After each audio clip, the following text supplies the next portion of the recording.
I walked across the graduation stage and stared at four empty chairs reserved for my family.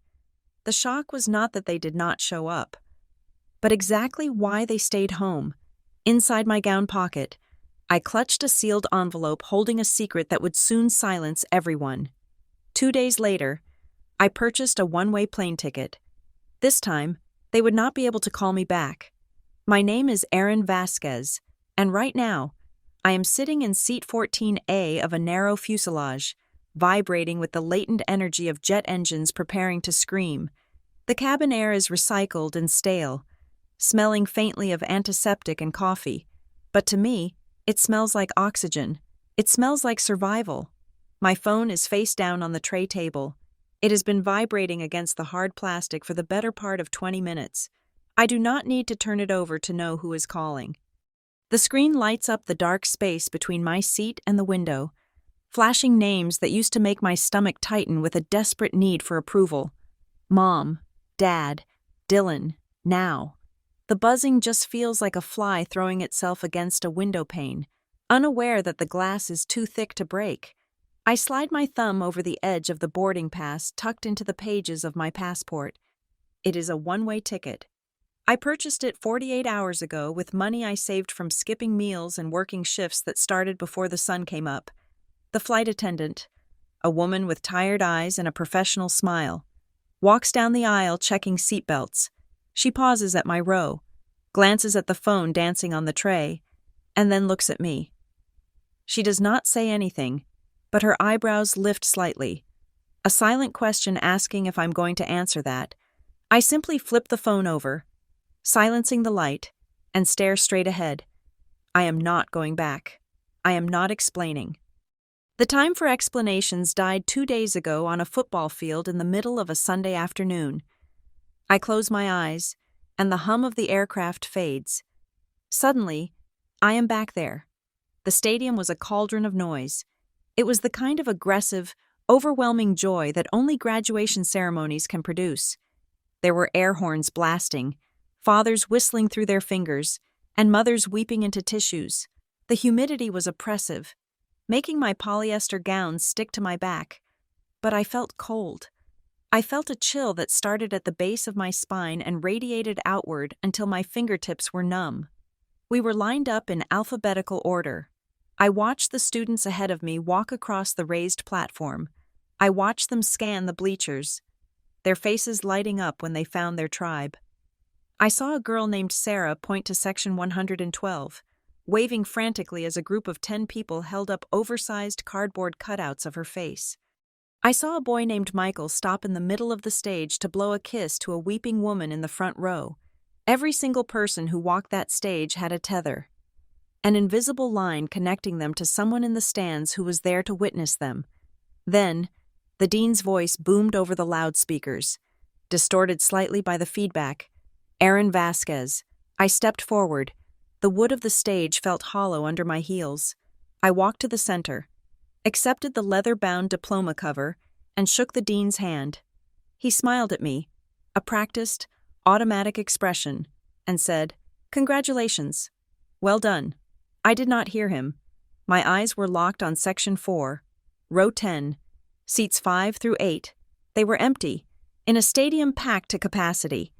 Where people were standing in the aisles and squeezing onto stairwells, there was a gap in section 4 that looked like a missing tooth. 4 gray plastic seats, baking in the sun. They were not entirely bare.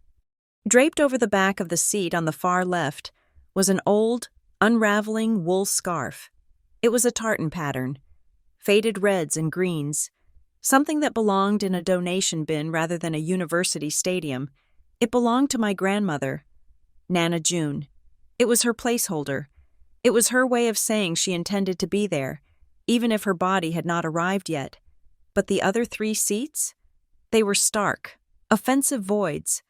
I stood there for perhaps 3 seconds, though it felt like an hour. The photographer snapped a picture. In that photo, which I would later buy just to remind myself of the truth, I am not smiling. I look stunned. I look like someone who has walked into the wrong house. I looked at those empty chairs, and something inside of me, some fragile hope that I had been nurturing against all logic for 22 years. Finally shattered. It did not break loudly. It did not make a scene. It just turned to dust. I walked off the stage. I did not look back at the stands. I walked straight through the line of graduates, waiting to return to their seats, ignoring the ushers who tried to guide me back to the organized rows. I kept walking. I moved past the faculty section, past the concession stands selling overpriced water and pretzels, and out the tunnel leading to the parking lot. The silence of the parking lot was jarring after the roar of the stadium. It was vast and shimmering with heat waves. I found my beat-up sedan, parked in the furthest lot because I could not afford the premium parking pass. I did not get in. I could not bring myself to open the door. Instead, I slid down the side of the fender and sat on the rough asphalt, hidden between my car and a large white van. That was when the air left my lungs. It was not a cry. It was a physical purge. I gasped, heaving for breath, my chest constricting as if giant hands were crushing my ribs. I pulled my knees to my chest, burying my face in the scratchy fabric of the graduation gown. I cried for the little girl who used to draw pictures and wait by the fridge for someone to hang them up. I cried for the teenager who got straight A's just to see if anyone would notice the report card left on the kitchen counter. I cried for the woman who had just graduated with honors and had no one to tell. My hand brushed against something hard in the pocket of my gown. The envelope. It was made of thick, expensive cream-colored paper. The logo on the back was embossed in gold, a seal I had learned to respect and fear in equal measure. I pulled it out, my fingers trembling so hard I nearly dropped it on the dirty pavement. The seal was unbroken. I stared at it. I knew, vaguely, what it represented. Doctor? Porter had told me it was an opportunity. She had told me it was a way out. But looking at it then, under the harsh glare of the afternoon sun, I felt a strange sense of finality. I did not open it right then. I could not. If I opened it, the reality would set in, and I needed this moment of grief to be pure. I wanted this graduation day to be the funeral for the old Erin, the Erin who waited, the Erin who hoped, the Erin who thought that if she just worked hard enough, loved loud enough, and achieved high enough, she could earn her way onto their priority list, that Erin had to die here, on this asphalt, so the new one could breathe. My phone buzzed in my lap. I wiped my eyes with the back of my hand, smearing mascara across my cheekbones, and looked at the screen. It was a text from Nana June. Traffic is stopped dead on the highway. Sweetheart, accident ahead. I am running. I promise. Do not look at the empty seats. Look forward. I am so proud of you. I stared at the message, and a fresh wave of tears pricked my eyes. Nana June, at 78 years old, was fighting traffic and probably badgering a terrified Uber driver to get here. She had sent her scarf ahead with a friend early in the morning just to mark the territory, to ensure I had a place held for me. She was trying, but she was the only one. The reason for the other 3 empty seats was not traffic. It was not an emergency. It was not a sudden illness or a hospital visit. It was a party. Specifically, it was the Super Bowl. But in the Vasquez household, the Super Bowl was never just a football game. It was a religious event. And today, it was a coronation. My brother, Dylan, was 19. He was a quarterback at the state college, a prospect, a golden arm, a future franchise leader, today. My parents were hosting what they called a showcase party. They had invited scouts. They had invited local boosters. They had invited a retired assistant coach from a team that had made the playoffs 3 years ago. The logic, twisted and undeniable in their minds, was that this party was a critical networking event for Dylan's future. The Super Bowl was merely the backdrop for the real main event, schmoozing with people who might, theoretically, help Dylan get drafted in 2 or 3 years. When I had reminded them of the date 6 weeks ago, my mother had sighed, the sound of a woman burdened by impossible logistics. She had told me that the timing was unfortunate. She had said that they could not possibly reschedule the Super Bowl, could they?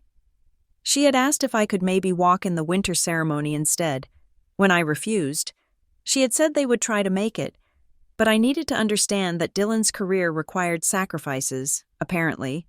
I was the sacrifice. They were 45 minutes away, probably passing around trays of sliders and laughing at the pre-game commentary.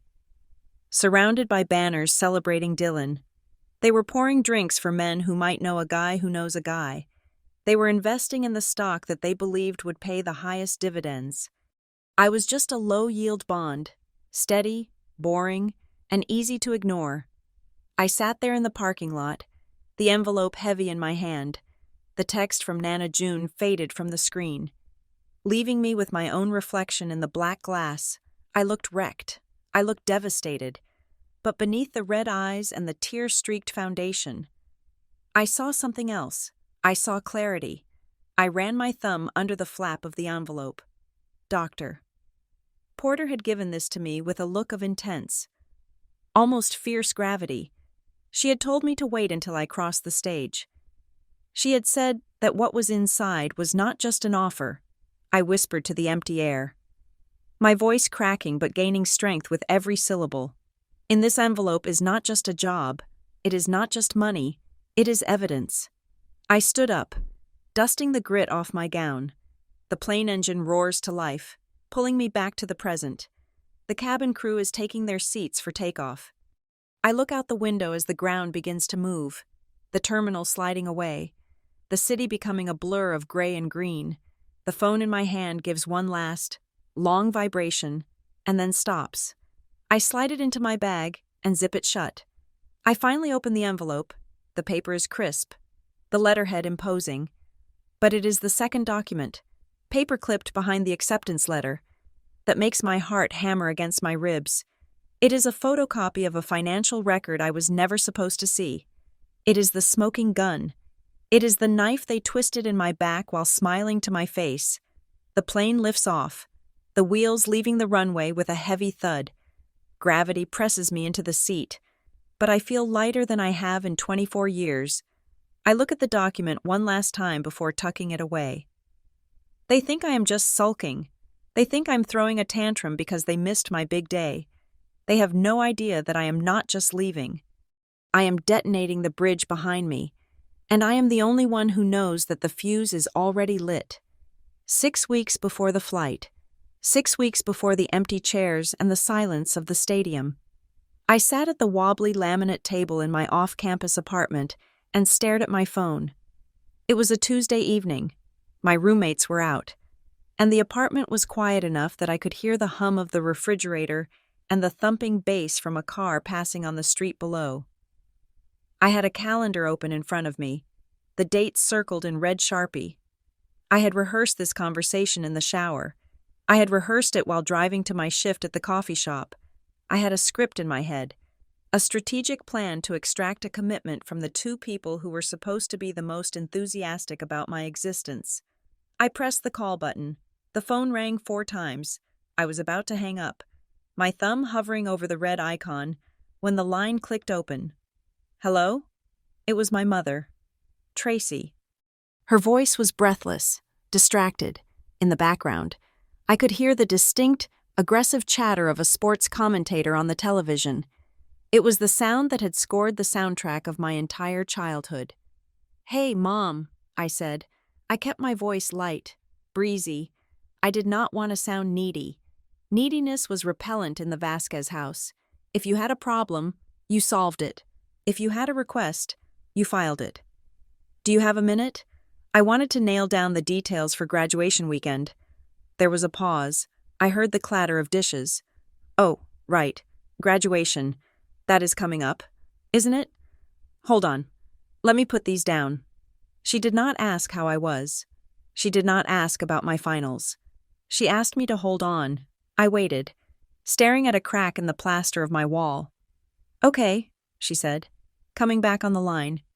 "What are we talking about? Dad is asking about dinner, so make it quick." "It is February 11th, I said. "The ceremony starts at 2 in the afternoon. I need to know how many tickets to reserve. I get 4 guaranteed. But if aunts and uncles want to come, I need to put in a lottery request by Friday." "February 11th, she repeated. The distraction in her voice evaporated, replaced by a sudden, sharp clarity. Wait, Erin, are you sure that is the date? Yes, Mom, it is on the website. It is on the invitation I mailed you 2 weeks ago, February 11th, Sunday. Silence. It was not the silence of a dropped call. It was the silence of a problem being calculated. The background noise of the television seemed to get louder. That is Super Bowl Sunday, she said. Her tone was flat. It was an accusation. I know, I said. I had anticipated this. I had my counter-arguments ready. But the game does not start until 6:30 in the evening. The ceremony is at 2. It will be over by 4. You guys can drive down, see me walk. We can grab an early dinner, and you will be back home before kickoff. It is a 45-minute drive. Mom, it is nothing. I heard a rustling sound, and then my father's voice boomed into the receiver. He must have been listening, or perhaps he had snatched the phone away. Mark Vasquez did not ask permission to enter conversations. He commandeered them. Erin? Hi, Dad? Listen, we have a situation, he said. He did not say hello. He did not say congratulations on finishing your degree. He went straight to the logistics. We cannot do that Sunday. Not during the day. My stomach dropped. I gripped the edge of the table. Why not? Like I told Mom, the timing works. You will not miss the game. It is not about the game, Erin, he said, his voice rising with impatience. It is about the party. We are hosting the showcase party this year. You know this. We have been planning it for months. I closed my eyes. The showcase party. It was not just a gathering of friends to eat nachos and scream at the television. In the Vasquez household, everything was a transaction, and this party was a business merger. My brother, Dylan, was the product. Dylan was 19 years old. He was a quarterback. He was 6 feet 3 inches of charming, athletic potential. From the moment he could throw a spiral, he had become the sun around which our family orbited. My parents did not just raise him, they managed him. They curated his diet, his sleep schedule, his social circle. And this party? This was a networking event. Dad, I said, trying to keep the desperation out of my voice. It is my college graduation. I am the first one in the family to get a degree from a university like this. Can't you host the party next year? Or just start it later? We have confirmations from the regional scout for the state team, my father said. Ignoring my question entirely, and Jim Halloway is coming. You know Halloway? He coached the defensive line back in 2010. He still has the ear of the recruitment board. This is huge for Dylan. If Halloway comes to our house, eats our food, and watches the game with us, that is a relationship. That is leverage. We cannot be driving back and forth from a graduation ceremony while these people are arriving. So, Dylan is going to be there, I said. It was a statement, not a question. Of course Dylan would be there. He was the golden calf. Dylan is the point. Erin, my mother chimed in, likely leaning over my father's shoulder. He has to be rested. He has to be charming. He cannot spend 3 hours sitting on hard bleachers listening to speeches before he has to entertain these people. He needs to be in the zone. I felt a hot, prickling sensation behind my eyes. I am not asking him to run a marathon. I am asking him to sit in a chair and watch his sister get a diploma. I have been to every single one of his games since he was 8 years old. Rain, snow, away games 3 hours away. I was there. That is different, my father said dismissively. That is his career. That is his future. This is This is just school. Just school. I looked at the stack of textbooks on my counter. I looked at the dark circles under my eyes in the reflection of the microwave. I thought about the double shifts I worked to pay for those books so I would not have to ask them for money. It is a 2-hour ceremony, I said again. I sounded pathetic even to my own ears. I was bargaining for 2 hours of their time. I can get you VIP parking. You won't have to walk far. Erin, stop, my mother said. Her voice took on that tone she used when I was a child and asked for a toy we could not afford. A mix of pity and annoyance. You are making this difficult. We cannot leave the house unattended when caterers are setting up. We cannot risk getting stuck in traffic. What if there is an accident? What if we miss Holloway arriving? It is too much risk. Risk? I laughed. A short, dry sound. The risk is that you miss your daughter's graduation. We will make it up to you, my mother said quickly. We will do a nice dinner the next weekend. Just the four of us. Somewhere expensive. You can pick the place. I do not want a dinner, I said, my voice trembling. I want you to be there. I want you to see me walk across the stage. There was a long silence on the other end. I could hear them breathing. I could imagine them exchanging looks. The exasperated glance of two people dealing with an unreasonable employee. Then my mother delivered the line that would echo in my head for the next 6 weeks. She spoke softly, as if she were imparting a great wisdom. Honey, you have to be realistic. Graduation happens every year. People graduate every day. But the Super Bowl? That is once a year. And this specific opportunity for Dylan? This might be once in a lifetime. We have to prioritize. The air left the room. Graduation happens every year. It was such a casual cruelty. To her. My 4 years of sleepless nights, of writing thesis papers until my fingers cramped, of fighting for a place in a competitive program, it was generic. It was a factory setting. It was a recurring calendar event. But a football game? A party for a 19-year-old boy who had never worked a job in his life? That was a celestial alignment. Okay, I whispered. You understand, right?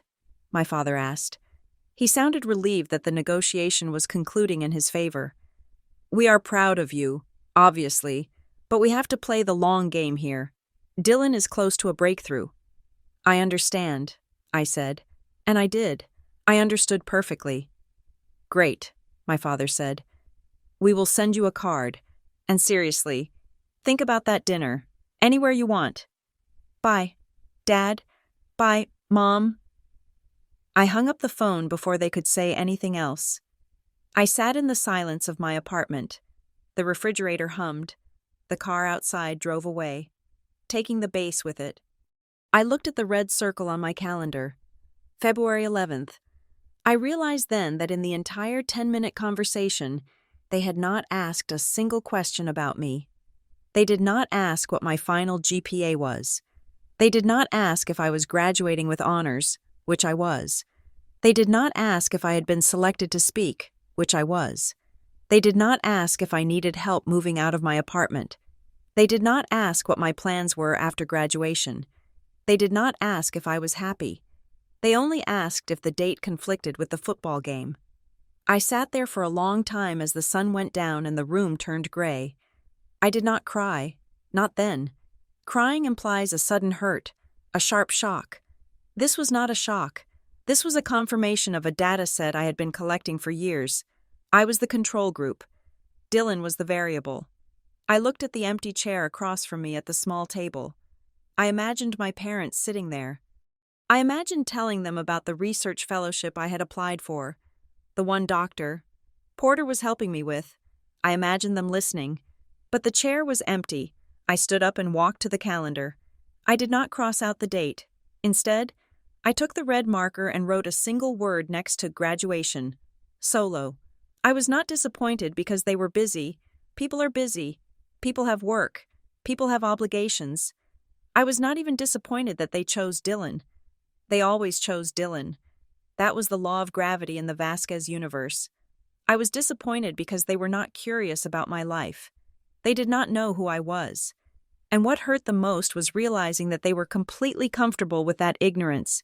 They were happy to love the idea of me, the daughter who caused no trouble, who required no maintenance, without ever knowing the person who lived inside that convenient shell. I put the cap back on the marker with a sharp click. That was 6 weeks ago. That was the moment the ticket in my pocket became a possibility, if they could not be bothered to show up for the end of my old life. They certainly did not deserve to be part of the beginning of my new one. For the last 4 years, my life has been a study in the physics of invisibility. Most people assume that the college experience is a montage of frat parties, late-night philosophical debates in dorm hallways, and the carefree exploration of adulthood. For me, college was a math equation that never quite balanced. I had a partial academic scholarship that covered 60% of my tuition. The university, in its infinite wisdom, calculated that my parents could easily afford the remaining 40% plus living expenses. On paper, based on my father's income as a mid-level logistics manager, they were right, but the university financial aid algorithm did not account for the Dylan Vasquez Endowment Fund. So, while my peers were sleeping off hangovers, I was waking up at 4:30 in the morning to open the campus coffee shop. I can still smell that place. It is a permanent phantom scent in my nose. Burnt espresso beans, sanitizer fluid, and damp bagels. My hands were perpetually dry and cracking from washing dishes. I worked the morning shift from 5 to 9. Then I ran across the quad, usually eating a stale muffin that was destined for the trash. To make my 9:30 lecture, in the afternoons, I worked as a teaching assistant for the sociology department, grading papers written by freshmen who clearly had not read the assigned chapters. In the evenings, I tutored calculus and statistics for $30 an hour to students who drove cars worth more than my entire 4-year education cost. I lived on a diet that would horrify a nutritionist. Instant noodles were my staple. I bought them in bulk, calculating the cost per calorie. I knew exactly which grocery store marked down their produce on Tuesday nights. I walked everywhere because I could not afford to fix the transmission on my car. And I certainly could not afford the campus parking pass. I wore the same 3 pairs of jeans for 4 years, when the zipper broke on my winter coat during my sophomore year. I used safety pins to keep it closed for 3 months because I needed that money to buy a textbook on quantitative analysis, and while I was safety pinning my coat against the freezing wind. My parents were wiring thousands of dollars to elite quarterback camps in Florida for Dylan. It was never discussed as favoritism. It was always framed as an investment. That was the word my father loved to use. Investment. When they spent $500 on a personal trainer for Dylan's agility drills. It was an investment. When they bought him the top-tier, custom-molded cleats that cost more than my monthly rent. It was an investment.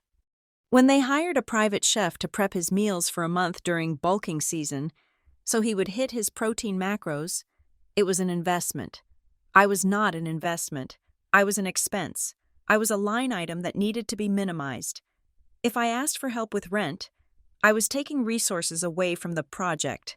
If I mentioned I needed dental work, the suggestion was to wait until I had a real job with insurance. I learned very quickly that the only way to be a good daughter was to cost them $0.00. But the money was not the hardest part. The hardest part was the weekends when I drove home. I would drive the 45 minutes back to the suburbs, usually because my mother had text-guilted me about family time. I would arrive exhausted, bags under my eyes, desperate for a hot meal and maybe a soft place to land. But as soon as I walked through the door, I ceased to be a student or a daughter. I became part of the support staff. The scene was always the same. My father and Dylan would be in the living room, reviewing game tapes or discussing the recruitment rumors on the internet forums. My mother would be in the kitchen, frantic. "Aaron, thank God you are here," she would say, handing me a knife before I had even taken off my coat. "Cut the peppers. The boosters are coming over in an hour to watch the playoffs, and I am behind." So I would chop. I would clean. I would refill the chip bowls. I would carry trays of beer and soda into the living room, weaving around the big leather recliners where the men sat. I was the invisible hand that kept the environment pleasant. I would listen to them talk about Dylan's throwing mechanics, his 40-yard dash time, his leadership qualities. They spoke about him with a reverence usually reserved for war heroes or religious figures. I would stand in the doorway, wiping my hands on a dish towel, waiting for a break in the conversation, waiting for someone to ask, "How are your classes, Aaron?" or "How is the thesis coming along?" It never happened. Instead, I would finish the cleaning, eat a plate of leftovers standing over the sink so I did not dirty another dish, and then retreat to my old bedroom. I would do homework on my laptop while the sound of cheering and high fives vibrated through the floorboards. I was a ghost in my own house. I did not cause trouble. I did not demand attention. I did not bring drama. I thought that by being low maintenance, I was earning their love. I thought I was being the easy child, the reliable one. I did not realize that to them, easy just meant forgettable. There is a specific moment that encapsulates this entire dynamic. It happened during the spring of my junior year. I was home for Easter. The fridge in our kitchen was covered in magnets holding up schedules. There was a color-coded calendar that tracked Dylan's practice times, his away games, his physiotherapy appointments, and his nutritional intake cycles. It was intricate. It was maintained with the precision of a military operation. My parents knew that schedule by heart. If you asked my dad where Dylan would be on a Tuesday at 4 p.m. 3 weeks from now, he could tell you without looking. We were sitting at breakfast. My father was reading the sports section on his tablet. "So," he said, not looking up, "how is the nursing thing going?" I paused, my fork hovering over my eggs. "What?" "The nursing degree," he said. "Your clinicals. Are they going well?" I stared at him. I felt a coldness spread through my chest. "Dad, I am not in nursing school." He looked up then, frowning slightly. "You're not? I thought you were doing nursing, or was it physical therapy?" "I am a sociology major," I said, my voice quiet. "With a double minor in public policy and economics. I have been in this program for 3 years. I have been on the dean's list every single semester." Right, he said, waving his hand dismissively as if I were correcting him on the weather. "Sociology, that is the one where you study people?" I just figured with the science grades you had in high school, you would do something medical, like your cousin Sarah. "No, Dad, not medical." "Well," he said, returning to his tablet, "as long as it leads to a job." Speaking of jobs, Dylan, that scout from Texas, texted me this morning. And just like that, the conversation pivoted back to the sun, and I was left in the dark. He did not know my major. He did not know what I spent 18 hours a day studying. He did not know because it did not matter to the family brand. Dylan was the billboard. I was just the scaffolding holding it up from behind, unseen and unacknowledged. I stopped talking about my life after that. I stopped trying to share the victories. When I got an A on a brutal midterm, I kept it to myself. When I got a byline in the undergraduate research journal, I did not send them the link. I became a gray rock. I became a shadow. I learned to occupy space without displacing air. The only thing that kept me from dissolving completely was my work. My senior thesis was titled Structural Invisibility: The Economics of Opportunity Within the American Family Unit. It was, ironically or perhaps inevitably, a dissection of the exact dynamic I was living. I poured everything into it. It was not just an academic requirement. It was therapy. It was a scream trapped in 12-point Times New Roman font. And there was only one person who heard that scream. Dr. Elaine Porter was not a warm woman. She was the head of the department, a woman in her late 50s with steel-gray hair cut in a sharp bob and eyes that could spot a lazy citation from across the room. She did not bake cookies for her students. She did not ask about our boyfriends or girlfriends. She demanded excellence with a terrifying rigidity. But she saw me. I remember sitting in her office one rainy Tuesday in November. I was running on 3 hours of sleep and a vending machine granola bar. I was trying to explain my hypothesis on resource allocation, stumbling over my words because my brain was so foggy. "Doctor?" Porter sat behind her mahogany desk, her hands folded on top of my draft. She let me ramble for 2 minutes. Then she raised a single finger. I stopped mid-sentence. "Miss Vasquez," she said. Her voice was crisp. "When was the last time you ate a meal that did not come out of plastic packaging?" I blinked, taken off guard. I don't know. Maybe Sunday?" She looked at me for a long moment. It was not a look of pity. Pity is soft. Pity is useless. This was a look of assessment. She was looking at me the way an engineer looks at a machine that is being run into the ground by incompetent operators. "Your work is excellent," she said.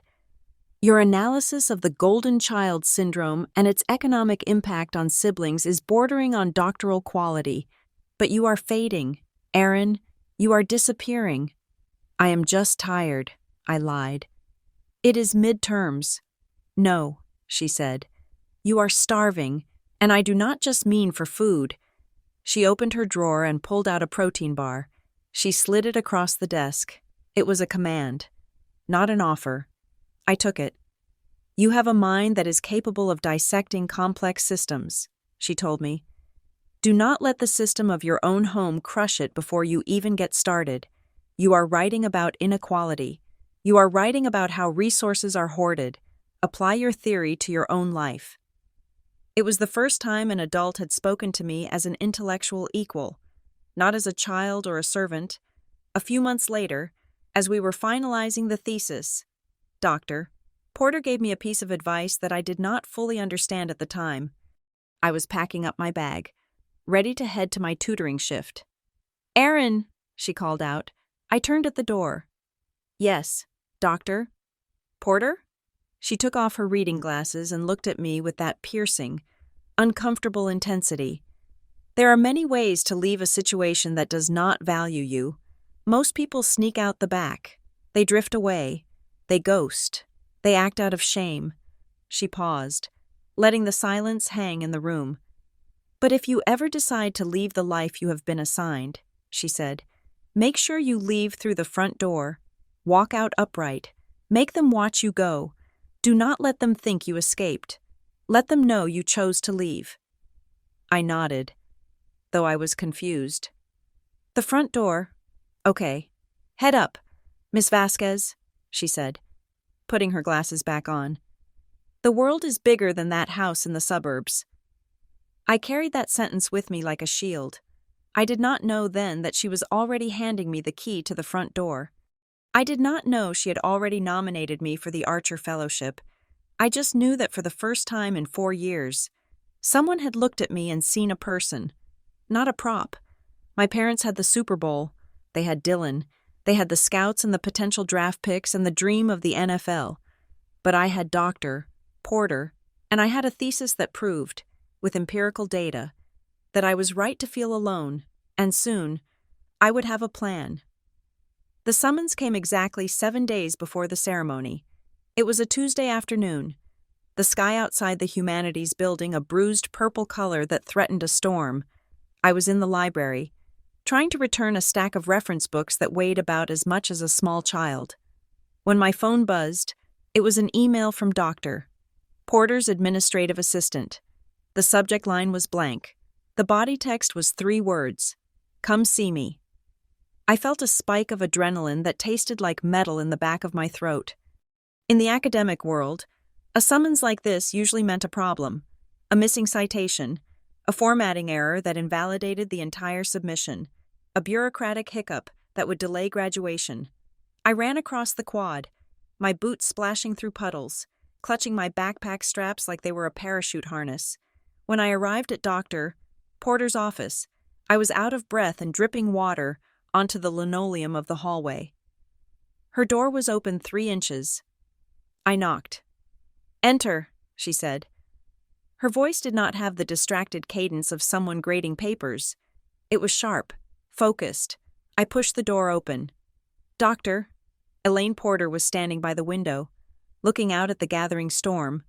Her office always smelled of old paper, lemon furniture polish, and very strong black tea. It was a sanctuary of order in a chaotic university. The bookshelves were organized by subject, then by author, then by publication date. There was not a single stray paperclip on her desk. Close the door. Aaron, she said. She did not turn around immediately. I froze. She never called me Aaron. I was always Miss Vasquez, or candidate. To hear my first name in her crisp, transatlantic accent felt illegal, like a boundary line had been erased. I closed the door, listening to the heavy click of the latch. The sound sealed out the hallway noise, the chatter of students, the squeak of sneakers, the hum of the vending machines. Inside, the silence was heavy and deliberate. Sit down, she said, finally turning to face me. She walked to her desk and picked up a thick, bound document. It was my thesis, Structural Invisibility. I felt my stomach twist. Had I failed? Had she found a fatal flaw in my methodology at the 11th hour? I read the final proof last night, she said, tapping her finger on the cover. Twice. I gripped the arms of the wooden chair. Is there a problem, doctor? Porter? I can fix the bibliography if— Stop, she commanded. But her eyes were not angry. They were bright, almost feverish. There is no problem. In fact, it is flawless. I have already sent it to the review board for the undergraduate research journal. I am recommending it for publication as the lead article in the fall issue. I blinked. The air left my lungs. Publication? But that is for graduate students, or faculty. It is for work that matters, she said. And this matters. You have taken a subjective, emotional experience and translated it into irrefutable data. You have quantified neglect. It is brilliant. Erin, I did not know what to say. I had spent 4 years training myself to deflect praise because, in my house, praise was a zero-sum resource. And Dylan owned the monopoly. If I did something good, it was nice. If Dylan did something good, it was a parade. To have someone of Dr. Porter's stature call my work brilliant felt dangerous. It felt like standing on a trap door. Thank you, I whispered. Doctor. Porter sighed. She sat down on the edge of her desk, crossing her arms. The professional distance she usually maintained seemed to evaporate, replaced by a terrifying intimacy. She looked at me not as a professor looks at a student, but as a general looks at a soldier who is about to be deployed to a losing front.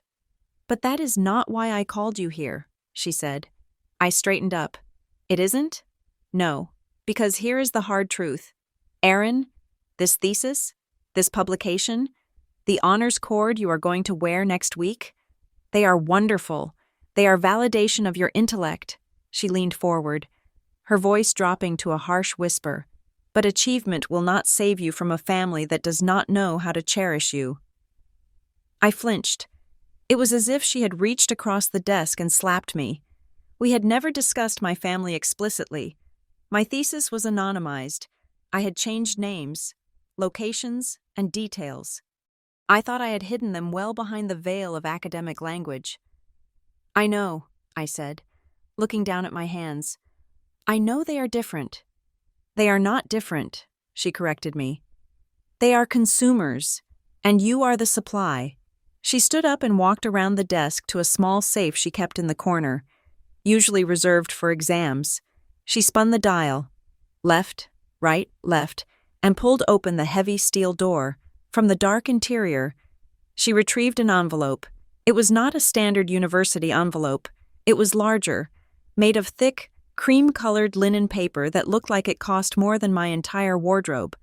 There was a logo embossed in red wax on the back, a shield with a geometric bird design I did not recognize, and text in a font that looked archaic and severe. She held it out to me. Take it. I took it. It was heavy. It felt dense, like it contained layers of compacted potential. What is this? This, Doctor, Porter said, is your exit strategy. I went to slide my thumb under the seal, but her hand shot out and clamped over my wrist. Her grip was surprisingly strong. No, she said. Not now. Why not? You are not to open this envelope today, she said. Her voice was a command, leaving no room for negotiation. You are not to open it tomorrow. You are not to open it this weekend. You are to keep it sealed until you have walked across that stage, accepted your diploma, and the ceremony is finished. Do you understand? I don't understand, I said, looking from the envelope to her face. Is it bad news? Did I get rejected from something?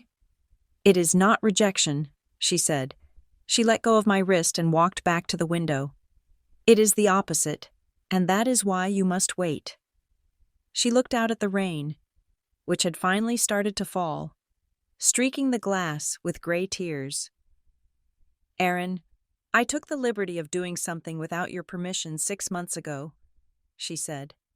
I nominated you for the Archer International Research Fellowship.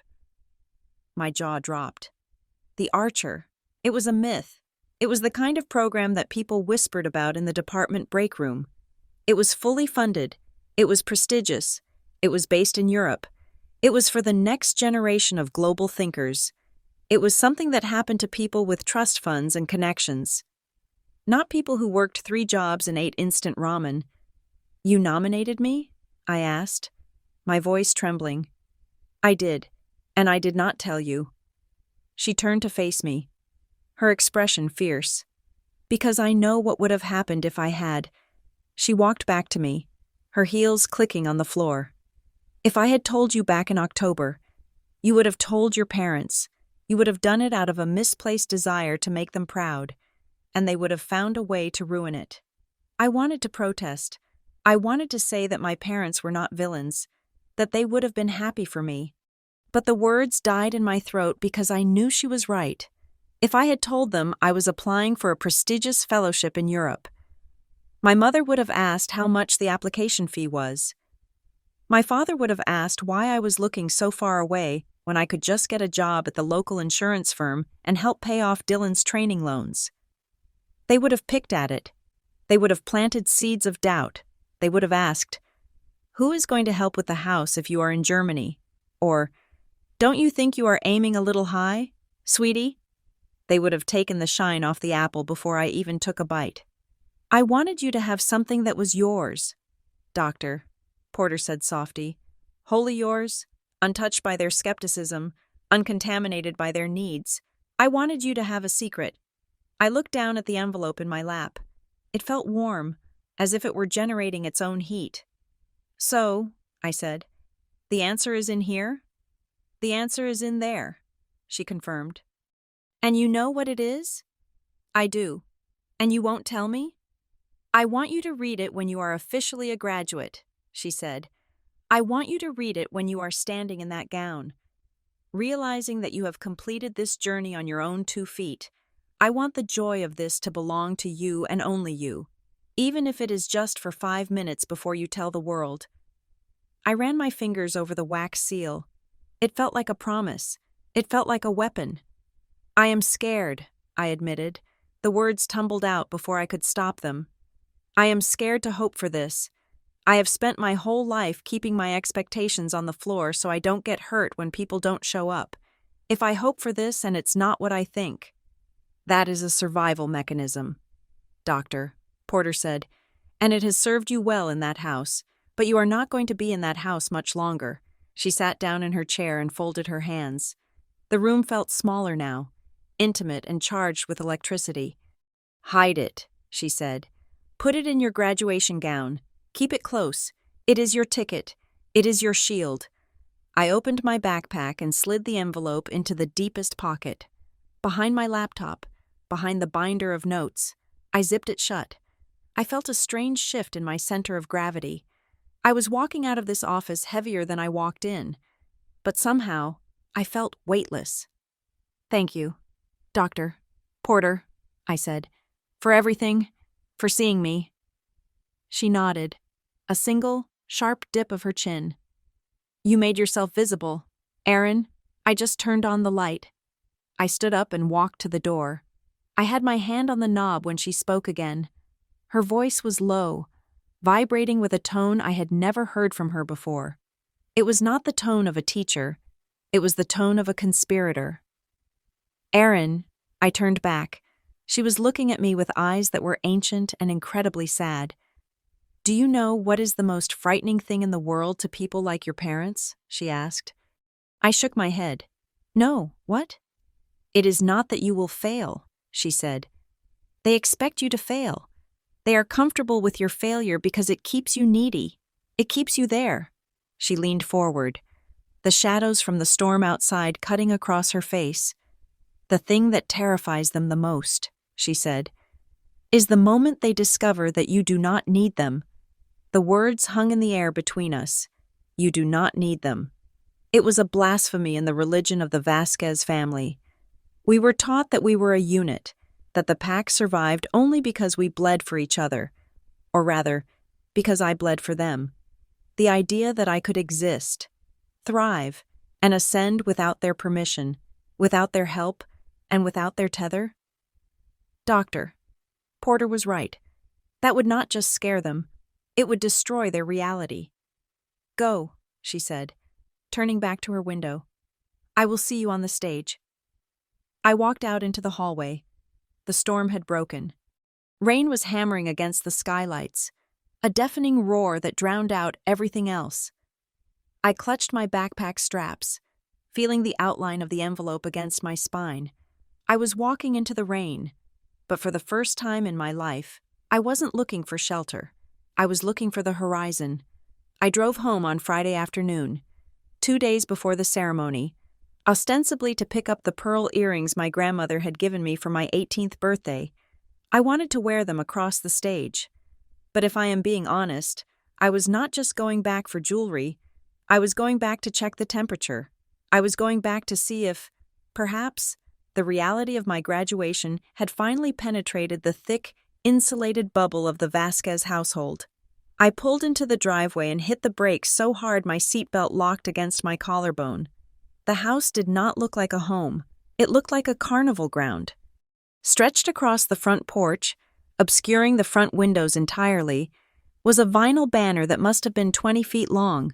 It was printed in the team colors, maroon and gold, and the font was large enough to be read from the International Space Station. Super Bowl Showcase Party. Dylan's Big Day. There was no welcome home graduate. There was no congratulations Aaron.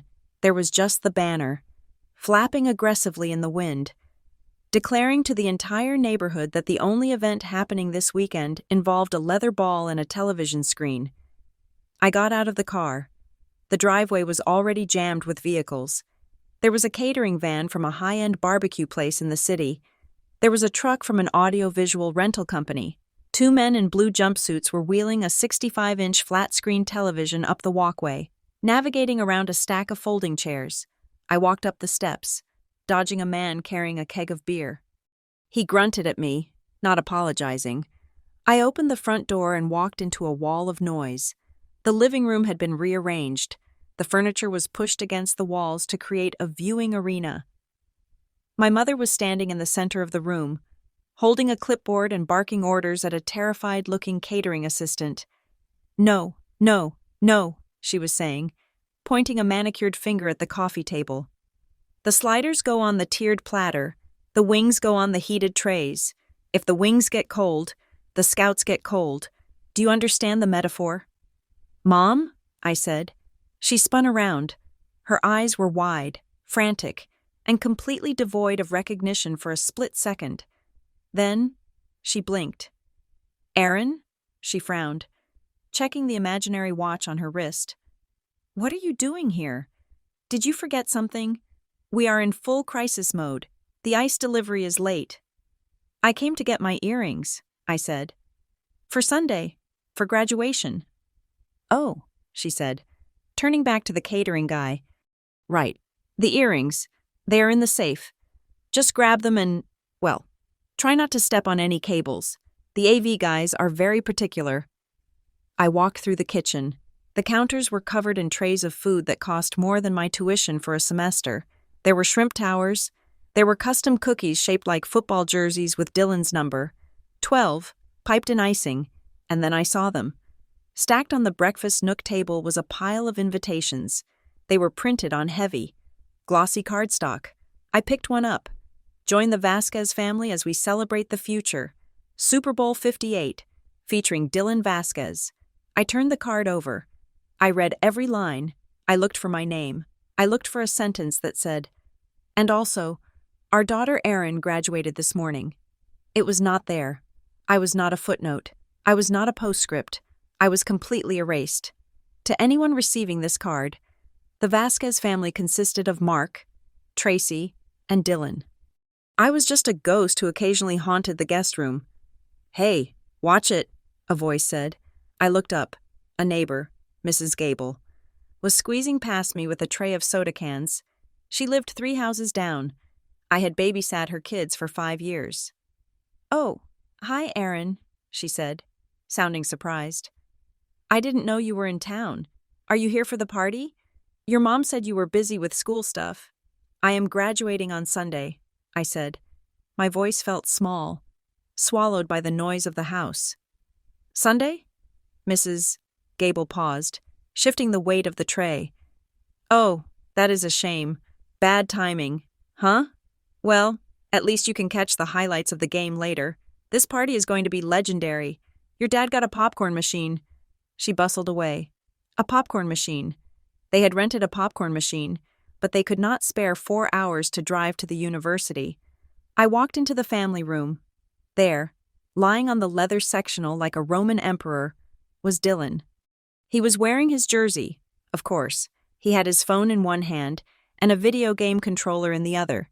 He was surrounded by a fortress of pillows. He looked healthy. He looked rested. He looked like a boy who had never had to worry about a utility bill in his life. Hey, I said. He didn't look up. Sup. Just grabbing some stuff, I said. I don't know why I was explaining myself. This was my house, too. Technically. Cool, he said. His thumbs flew across the screen of his phone. Hey, if you're going to the store, can you grab me some Gatorade? The blue kind. Mom only bought the red kind. She knows I hate the red kind. He was 19 years old. He had a car in the driveway. He had legs that could run a 40-yard dash in 4.6 seconds. But he was asking me to go to the store because the flavor of his electrolyte beverage was incorrect. I am not going to the store. Dylan, I said. I am going to get my earrings and then I am going back to campus to prepare for my graduation. He finally looked up. He blinked, as if I were speaking a foreign language. Oh, yeah, that. Good luck, I guess. He went back to his phone. I felt a surge of something hot and sharp in my chest. It was the old reflex. The one Dr. Porter had warned me about. The desire to serve. The desire to be useful so they would have to acknowledge me. I turned toward the kitchen. I could help Mom with the platters. If I helped her, maybe she would calm down. Maybe she would look at me and say, "Thank you, Aaron. I am so proud of you." I walked back into the chaos. Mom, do you want me to help set up the— No, she shrieked. She actually put her hands up, palms facing me, like she was stopping traffic. Aaron, please, you are in the way. You are wearing street clothes. I need everyone in black and white for the service. Just go. Go back to school. You have things to do, right? Papers to grade? Just let us handle this. This is high stakes. Honey, we cannot have clutter. Clutter. I stood there for a second, the word ringing in my ears. I was not a helper. I was not a daughter. I was clutter. I was an obstacle in the path of the Dylan Vasquez production. Okay, I said. I will go. She did not hear me. She was already yelling at the AV guys about the sound levels on the surround sound system. I went upstairs, opened the safe in the master closet, and took the pearl earrings. I held them in my hand. They felt cold. I walked back down the stairs. The house was vibrating with energy, a frantic, manic joy that had nothing to do with me. I was halfway to the front door when I heard my father's voice. He was standing on the porch, talking to a man I recognized as the local car dealership owner, a big booster for the team. The front door was open, the screen door the only barrier between us. Hell of a setup, Mark, the man was saying. You really went all out. You have to, my father replied. I could hear the smirk in his voice. You have to spend money to make money, right? Holloway is coming. If he likes what he sees, Dylan gets a camp invite. That is the pipeline to the draft. What about the girl? The man asked. Tracy mentioned something about a graduation. I froze. My hand hovered over the door handle. Yeah, Aaron, my father said. His tone shifted. It became dismissive, casual, the way one talks about a car that has high mileage but runs fine. She finishes up this weekend. You aren't going? Can't, my father said. Bad timing. Besides, Erin is low maintenance. She understands the game plan. She can handle herself. She always has. Still, the man said. Ideally, you'd want to be there. Look, my father said, and his voice dropped. becoming serious. Erin is fine. She will get a job. She will be fine. But Dylan? Dylan is the lottery ticket. Dylan is the life-changing opportunity. You don't walk away from a winning hand to go watch someone fold laundry. You know what I mean? To go watch someone fold laundry. That was what my academic career was to him. That was what my thesis, my honors, my survival was. Domestic, boring, routine. I did not storm out. I did not slam the door. I simply pushed it open, walked past my father without making eye contact, and got into my car. He didn't even notice I'd been standing there. He was too busy pointing out the new features of the surround sound system to the booster. I drove back to campus in silence. I did not turn on the radio. I let the anger burn itself out until it was just a cold, hard knot of determination. Saturday night, the night before graduation. I sat in my empty apartment. My roommates had already moved out. The walls were bare. My gown was hanging on the back of the bathroom door, looking like a judge's robe in the dim light. I decided to make one last call. One last attempt to wave a flag and see if anyone on the shore would wave back. I dialed home. Hello? My mother answered on the first ring. It was loud in the background. They were doing a sound check. Mom, I said. It is Erin. Make it quick, honey, she shouted over the bass of a hip-hop track. The caterers are doing a dry run and the sauce is too spicy. I just wanted to tell you, I said, speaking clearly and slowly. I was selected as the student speaker for the College of Social Sciences. I am giving a speech tomorrow to 3,000 people. There was a pause. For a second, I thought she might say, Oh my God, Erin, that is amazing. We have to be there. That is great, honey, she said. Her voice was distracted. Really great. Hey, do you think Holloway drinks gin? Your dad says he is a whiskey guy, but I bought gin.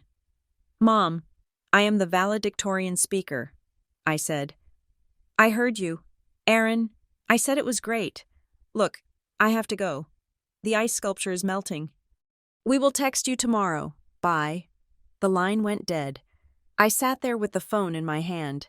I looked at the black screen. That is great. Does the scout drink gin? I stood up and walked to the bathroom.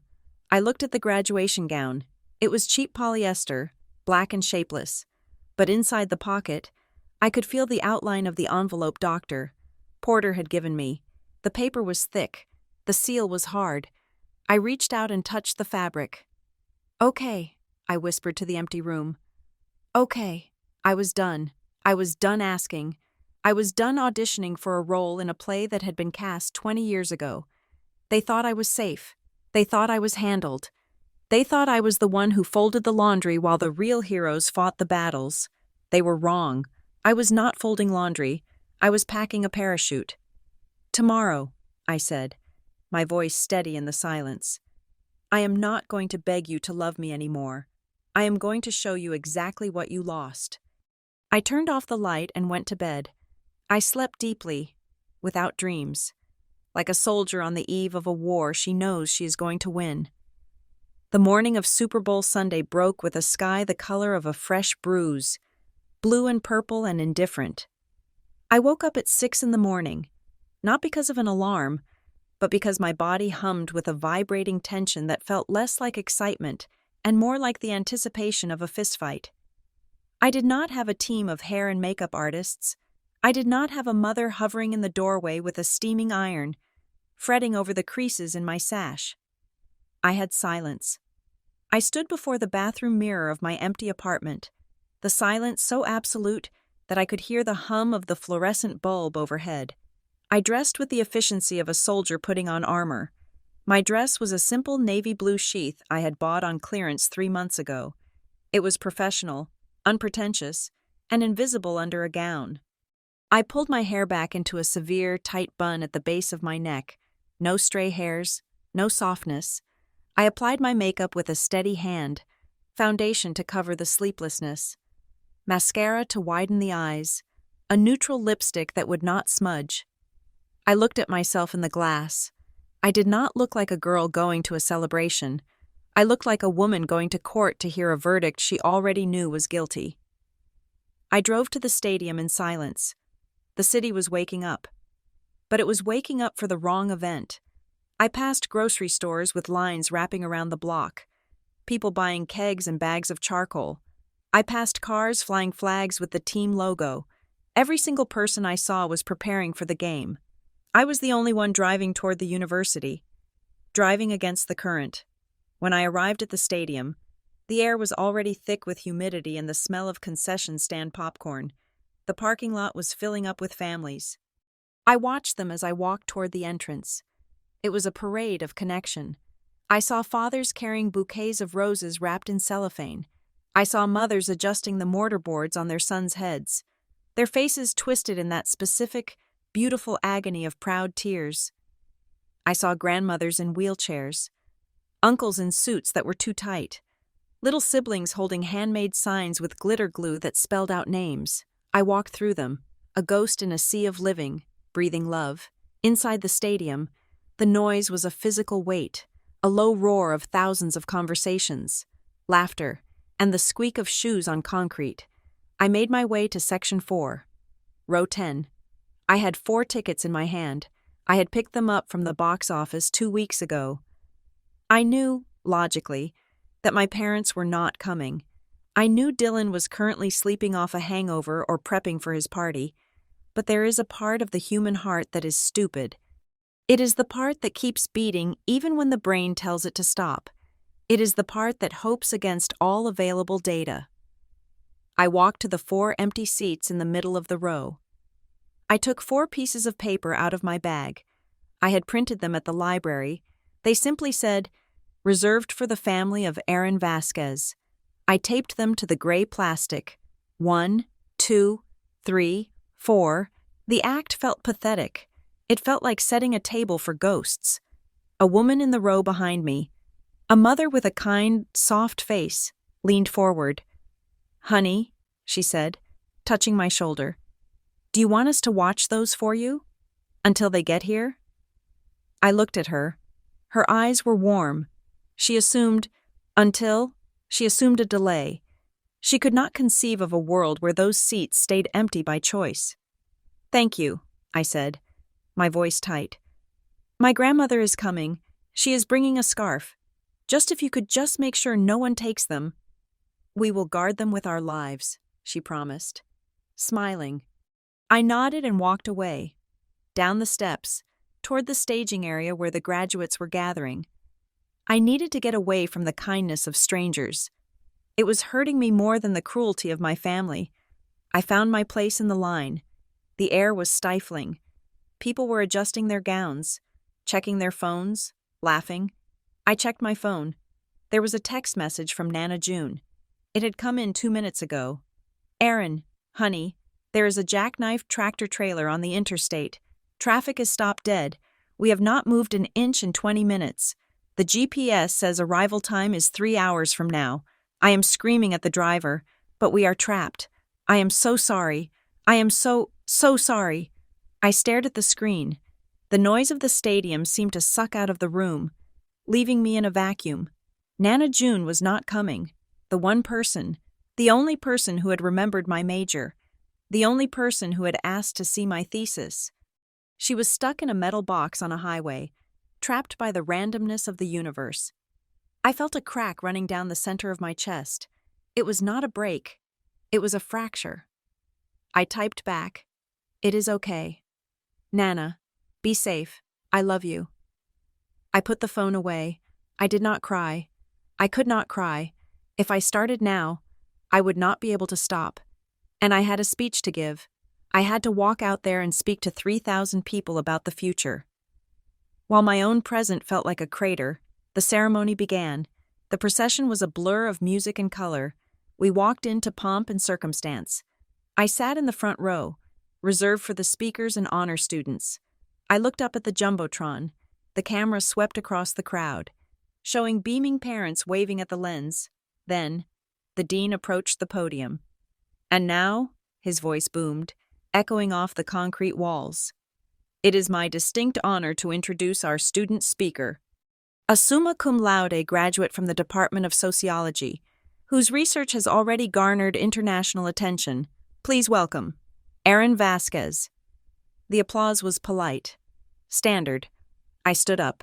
My legs felt like wood. I walked up the stairs to the stage. The lights were blinding.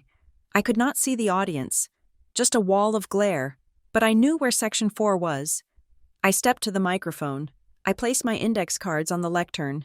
I looked out, shielding my eyes against the spotlights. I found row 10. It was a gap in the teeth of the crowd. 4 empty seats, and there, draped over the back of the first seat, was the tartan scarf. Nana June must have had her friend, the usher she knew from church, place it there early in the morning before the traffic hit. It lay there, a splash of faded red and green against the gray plastic. It looked like a flag of surrender, or perhaps a flag of defiance. I looked down at my prepared speech. It was a good speech. It was about structural inequality and economic theory, woven into a metaphor about climbing mountains. It was academic. It was safe. I looked back at the scarf. I thought about the text message. I thought about the banner on my parents' porch. I thought about the popcorn machine. I turned the index cards over, face down. I leaned into the microphone. The feedback whine shrieked for a split second, then settled. I wrote a speech about economics, I said. My voice was steady, magnified 1,000 times by the speakers. I wrote about how systems fail us, but today, looking at this crowd, I do not want to talk about systems. I want to talk about seats. The stadium went quiet. The rustling of programs stopped. Most of you look up into the stands and you see a reflection of your own success, I continued. You see parents who took second jobs to pay your tuition. You see partners who proofread your papers at 2 a.m. You see siblings who cheered for you. I paused. I gripped the sides of the podium until my knuckles turned white. But some of you, I said, and I looked directly at the camera that was projecting my face onto the giant screen. Some of you are looking up at empty chairs. Some of you are here because you worked shifts that started before the sun came up. Some of you are here because you learned to be your own cheerleader when the house was quiet. Some of you are graduating today not because of your support system, but in spite of the lack of one. I took a breath. The silence in the stadium was absolute. It was a heavy, listening silence. To those of you who walked here alone, I said, my voice rising, finding a strength I did not know I possessed. To those of you who built your own road because no one paved it for you, I see you. The empty chairs do not define your worth. They define your resilience. You are not missing anything. You are whole, and you have already won. I stepped back. For a heartbeat, there was nothing. No sound. I thought I had failed. I thought I had made everyone uncomfortable. Then, it started. It began in the back, in the cheap seats. A roar. It was not polite applause. It was a guttural, thunderous sound. People stood up, not the parents in the front rows, but the students, the ones with loans, the ones with frayed gowns. They stood up and they screamed. Caps were thrown into the air. It was a wave of recognition. I had spoken the secret language of the invisible kids, and they were answering me. And then, I saw movement in the tunnel leading to Section 4. A figure burst out of the shadows. It was a small woman with wild white hair, clutching a purse like a football. She was running, actually running up the concrete stairs. She was out of breath, her coat half falling off her shoulders. It was Nana June. She had abandoned the car. She must have walked the last mile on the highway shoulder. She scrambled to row 10, ignoring the usher trying to check her ticket. She reached the empty seats, grabbed the scarf, and whipped it around her neck. She stood there, panting, her chest heaving, and she began to clap. She did not just clap. She applauded with a violence that was almost terrifying. She raised her hands high above her head and brought them together with a force that I could see from the stage. She was one woman, occupying 4 seats, but she was making enough noise for an entire lineage. She was screaming my name. I felt the tears then. Not sad tears, hot, Fierce tears of vindication. I walked across the stage to receive my diploma. The dean handed it to me. He held my hand for a second longer than necessary. "That was quite something, Miss Vasquez," he said quietly. I took the leather folder. I turned to the audience. I held it up. And then, something happened that was not in the script. In section 4, 3 rows behind my Nana, a man stood up.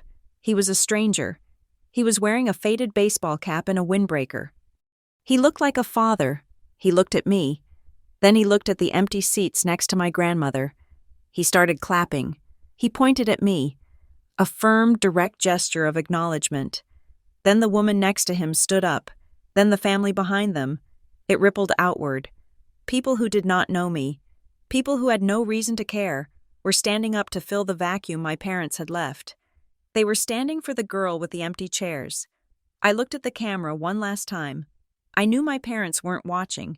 They were probably arguing about the dip or greeting the scout. But it didn't matter. I had Nana June. I had the stranger in the baseball cap. And I had the envelope in my pocket.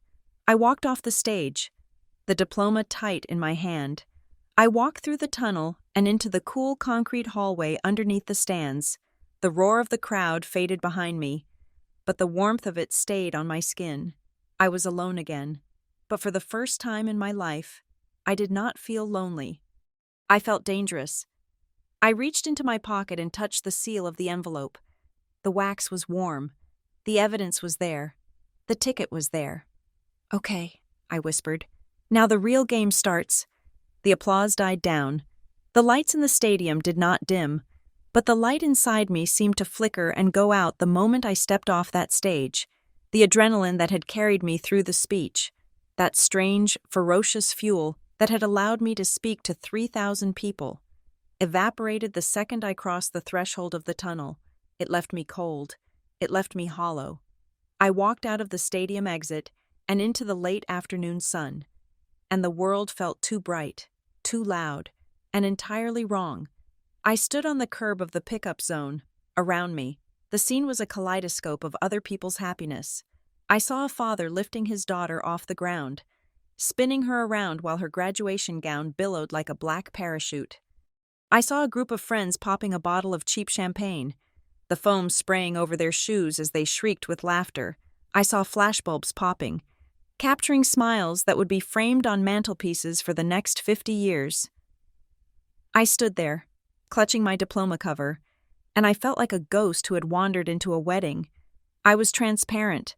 The joy of these families passed right through me, not touching me, only emphasizing the emptiness of the space where my own family should have been. I could not go back to my car. My hands were shaking so badly I knew I could not turn the ignition key.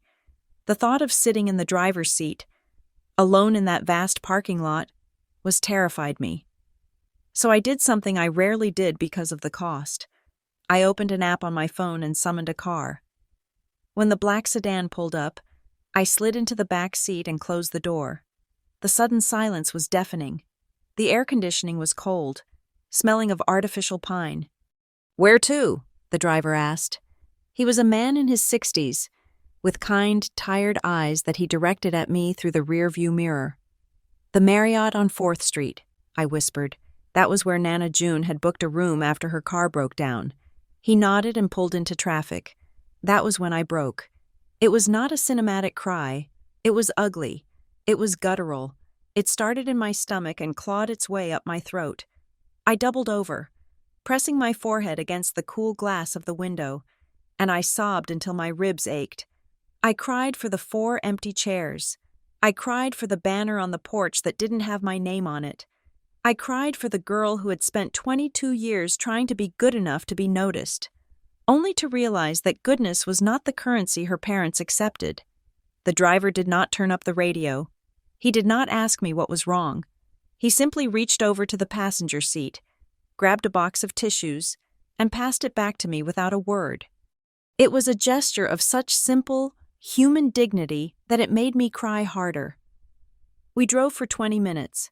By the time we pulled up to the hotel, I was empty.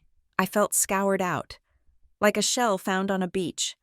I wiped my face, thanked the driver, and tipped him $20. A fortune for me. But the silence he had given me was priceless. I went up to room 312. Nana June was there. She was sitting in the armchair, her feet propped up on the ottoman, a cup of tea in her hand. She looked exhausted, her white hair a little wild, but when she saw me, her face softened into a look of fierce, protective love. "Come here," she said. I sat on the floor by her feet, resting my head on her knee. We stayed like that for a long time. She just stroked my hair, her hands rough with age but gentle in their rhythm. "You were magnificent," she whispered. "You told the truth." "I feel like I burned the world down," I said. "Sometimes," she replied. "You have to burn down the weeds to let the flowers grow." I sat up. I remembered the weight in my pocket. The envelope. "Doctor." Porter's command had been specific. "Open it after the ceremony. When it is done, it was done." I pulled the thick, cream-colored envelope out of my pocket. The wax seal was red, imprinted with the crest I had seen in Dr. Porter's office. It looked ancient and important. "What is that?" Nana June asked, leaning forward.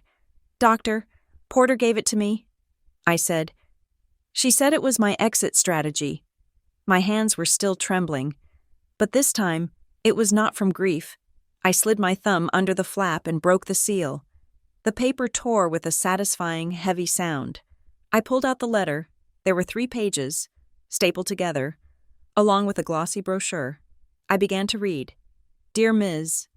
Vasquez, we are pleased to inform you that you have been selected as a recipient of the Archer International Research Fellowship for the upcoming academic year. Your proposal regarding structural inequality has been identified by our committee as one of the most promising submissions we have received in a decade." I stopped breathing. I read the next paragraph. "This fellowship includes a full placement at the Königsfeld Institute in Berlin, Germany." Berlin. I was going to Berlin. My eyes scanned down the page, looking for the catch. There was always a catch, but there was none. The numbers jumped out at me. Staggering and impossible. The fellowship includes a living stipend of €32,000 per annum. Housing is fully covered in the Institute's residence hall. All travel expenses, including visa processing and relocation, are prepaid. Additionally, you have been allocated a project budget of €15,000 for research materials and fieldwork. I did the math in my head. The total value of the package was well over 6 figures in American dollars. It was more money than my father made in 2 years. It was freedom, absolute, terrifying, wonderful freedom. But it was the final sentence of the first paragraph that made my vision blur with fresh tears. "Please note that the Archer Fellowship is a merit-based blindness program. We do not look at financial need, legacy status, or demographic quotas. You were chosen solely because your mind is a resource we wish to cultivate." I lowered the paper. I looked at the wall. But I was seeing a different life. A life where I didn't have to cut coupons. A life where I didn't have to apologize for existing.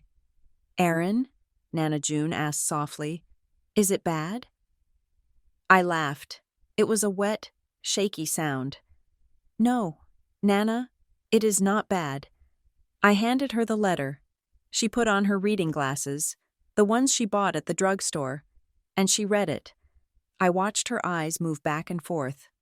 I saw her mouth form the words, €32,000. I saw her eyebrows shoot up when she read Berlin. When she finished, she lowered the letter and looked at me. Her eyes were shining. "Europe," she said. "Europe," I repeated. "They are paying you," she said, shaking her head in disbelief. "They are paying you to be smart. They are paying you to be you." "I thought I was broken," I whispered, the realization hitting me like a physical blow. "All these years, Nana, I thought I was lacking something. I thought I was missing whatever piece made Dylan so special. I thought if I just worked harder, if I just made myself smaller, I would fit." I looked down at my hands. But I wasn't lacking. I was just planted in the wrong soil. You can't grow an orchid in a desert, no matter how much you water it. Nana June smiled. and it was a smile of pure, unadulterated pride.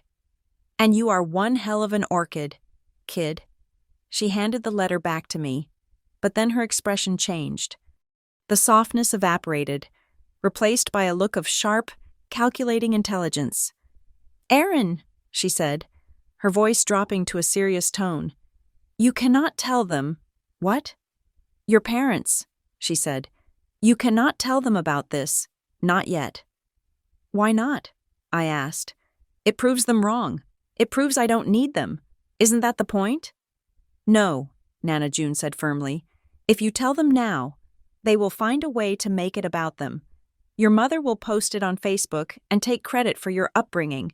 Your father will try to give you financial advice on how to manage the stipend. Or worse, they will try to guilt you into staying because family sticks together. They will steal the joy of it before you even pack your bags." She reached out and took my hand. "This belongs to you," she said. "You need a moment that is just yours, not a weapon to use against them. Just a possession, a secret garden. Keep it safe." I nodded slowly. She was right. "Doctor, Porter had said the same thing. Do not let them rob you of the moment." "Okay," I said. "I won't say a word." "Good," Nana said. Then she leaned back in the chair, and a shadow passed over her face. She looked older suddenly. The lines around her mouth deepened. "Because there is something else. Something I have been keeping for a long time." "What do you mean?" Nana June reached into her oversized purse, the one she had carried through traffic and up the stadium stairs. She dug past her wallet, past the tissues, and pulled out a manila envelope. It was old. The edges were tattered. "I wasn't going to show you this," she said, her voice trembling slightly. "I didn't want to hurt you. I thought maybe they would change. I thought maybe once Dylan grew up, they would see you." She handed me the envelope. "But after today, after those empty chairs, you need to know exactly who you are dealing with." I took the envelope. It was thin. Inside was a single document. It was a photocopy of a bank statement from 3 years ago. I looked at the header. It was a statement for a line of credit. Borrower: Aaron Maria Vasquez. Cosigner: Mark Vasquez. I frowned. "I don't understand. I never took out a line of credit. I have student loans. But they are federal. This is a private bank loan." "Look at the disbursement," Nana June said, pointing a shaking finger at the middle of the page. I looked.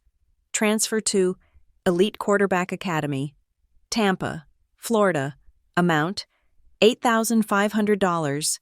The room spun. "They took out a loan," I whispered, the blood draining from my face. "In my name?" "They forged your signature," Nana June said. "I found it by accident when I was helping your father file his taxes that year. He left it on the dining room table. I made a copy before he came back in the room." "But why?" "Because their credit was maxed out," Nana said. "They had tapped out their equity for the home gym. They couldn't get approved for another loan for Dylan's summer camp, so they used you. They used your credit score. They used your future to pay for his." I stared at the paper. It wasn't just favoritism anymore. It wasn't just neglect. It was theft. They had stolen my financial identity to buy my brother a chance at a game. "They are paying the minimums on it," Nana said. "So you never got a collection notice. But it is there, sitting on your record, debt that isn't yours." I felt a cold rage settle in my stomach. It was heavier than the grief. It was solid. It was permanent. "They stole from me," I said. "Yes," Nana said. "And they are partying right now," I said. "Celebrating him?" "Yes." I folded the paper carefully and placed it next to the acceptance letter from the Archer Fellowship. The two documents lay side by side on the hotel bedspread. One was my liberation. The other was the chain they had tried to wrap around my ankles. I looked at Nana June. She was watching me, waiting to see what I would do. "I am leaving," I said. "I am going to Berlin, and I am going to close this account."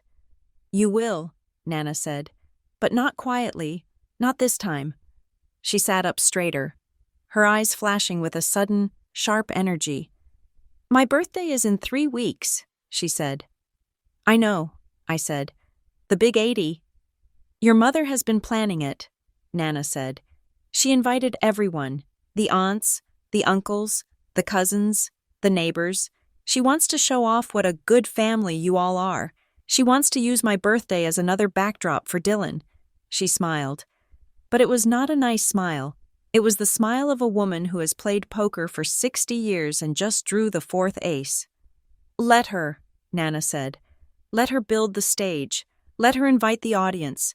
Let her gather every single person whose opinion she cares about in one room. Nana? I asked. What are you thinking? I am thinking, Nana June said, standing up and smoothing down her rumpled coat, that it is time for a performance. You bring that letter. I will bring this bank statement, and we are going to give them a show they will never forget. I looked at the ticket to my future and the evidence of my past. 3 weeks, I said. 3 weeks, Nana agreed. Now, order room service. I want a burger, and I want to hear every single detail about Berlin. The 3 weeks following graduation were not a period of mourning. They were a period of tactical extraction. I moved through them with the quiet, terrifying efficiency of a person who has realized that their entire life is a burning building, and they are the only one who knows where the fire exit is located. I did not go back to my parents' house. I told my mother I was staying on campus to wrap up some administrative work and help the department close out the semester.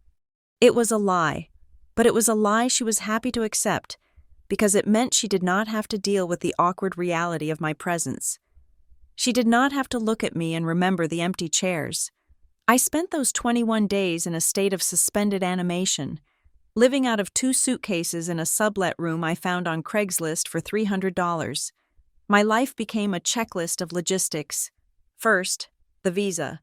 I spent hours at the print shop, scanning documents, filling out forms for the German consulate, and gathering biometric photos.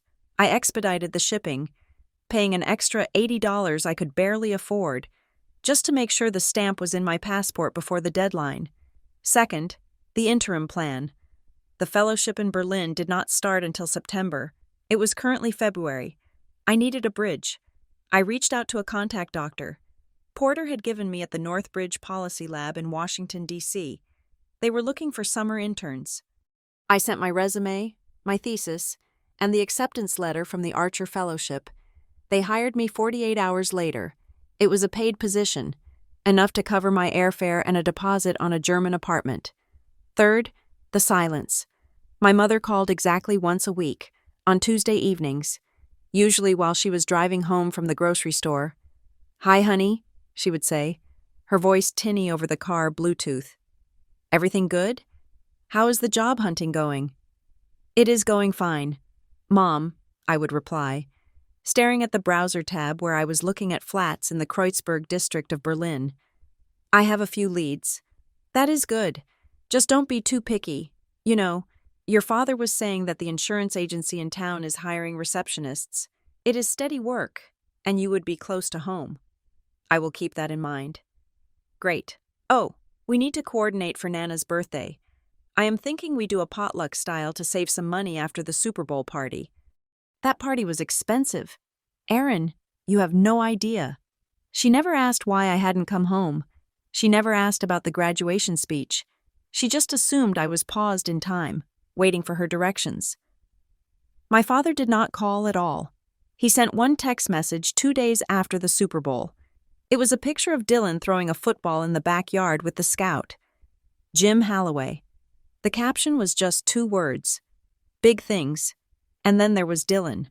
My brother texted me sporadically, usually late at night. His texts were a masterclass in solipsism. Hey sis, miss you. Mom is being annoying about my protein shakes. When are you coming back to do the meal prep? Or, did you see the article in the local paper? They called me the arm of the future. Crazy, right? He did not mean to be cruel. That is the tragedy of Dylan. He is not malicious. He is just blinded by the spotlight he has lived in since he was 6 years old. He genuinely could not conceive of a world where his needs were not the primary axis upon which the earth rotated. He missed me the way you miss a remote control when it is lost in the couch cushions. I was a convenience that was currently unavailable. I didn't answer them with anger. I answered with emojis. A thumbs up, a smiley face. I was maintaining the frequency. I was keeping the line flat so they wouldn't notice the spike in activity until it was too late. But the real work was happening with Nana June. We met twice a week at a diner halfway between the university and her house. We sat in the back booth, ordering coffee and pie, and we plotted.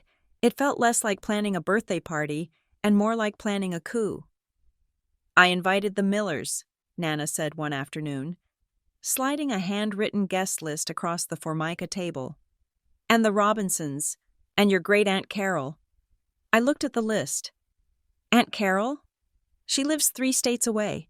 She hasn't visited in 10 years. She is coming, Nana said, her eyes twinkling with a hard, dangerous light. I told her it was a milestone. I told her I might not make it to 81. She booked a flight. I realized what she was doing. Aunt Carol was the family matriarch on my grandfather's side. She was wealthy. She was judgmental. And she was the one person my father was terrified of. She held the purse strings for a family trust that my father had been trying to access for years. You are stacking the jury, I said. If we are going to have a trial, Nana said, stabbing her cherry pie with a fork. We need a jury that will actually deliver a verdict. Your parents thrive in the gray areas. Aaron, they thrive on the fact that no one calls them out because it is impolite. Well, 80 is a very polite age to start telling the truth. Then, she reached into her bag. I found the rest of it, she said. My stomach tightened. The rest of what? The paper trail. She pulled out a folder. It was thicker than the single page she had shown me at the hotel. She opened it and laid the documents out on the sticky table, right next to the sugar dispenser. I looked at them, and the air in the diner seemed to get very thin. It was the original loan application from 4 years ago. It was for a private student line of credit, totaling $15,000. The stated purpose was educational expenses. I saw my name printed in the applicant box. I saw my social security number, and then I saw the signature line. It was my name, Aaron M. Vasquez. The loops on the E were sweeping and confident. The V was sharp.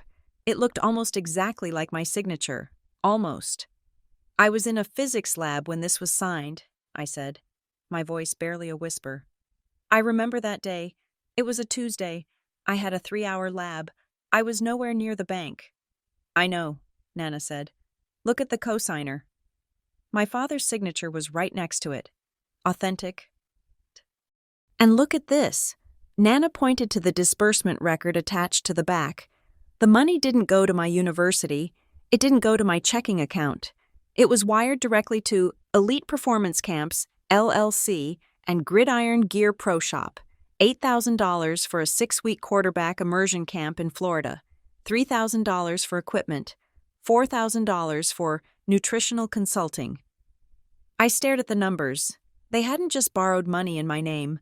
They had stolen my credit worthiness, my financial identity, to buy shoulder pads and protein powder. I checked your credit report this morning, Nana said softly. The balance is currently $12,000.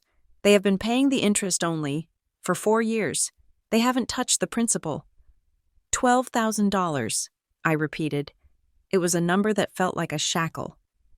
If you tried to rent an apartment today, Nana said, you would be denied. If you tried to buy a car, you would be denied. They didn't just prioritize him. Aaron, they cannibalized you to feed him. I didn't scream. I didn't flip the table. A strange, icy calm washed over me. It was the clarity of absolute severance. Until this moment, a tiny, foolish part of me had felt guilty about leaving. A part of me felt like I was abandoning them. But looking at that forged signature, the guilt evaporated. You do not owe loyalty to a parasite.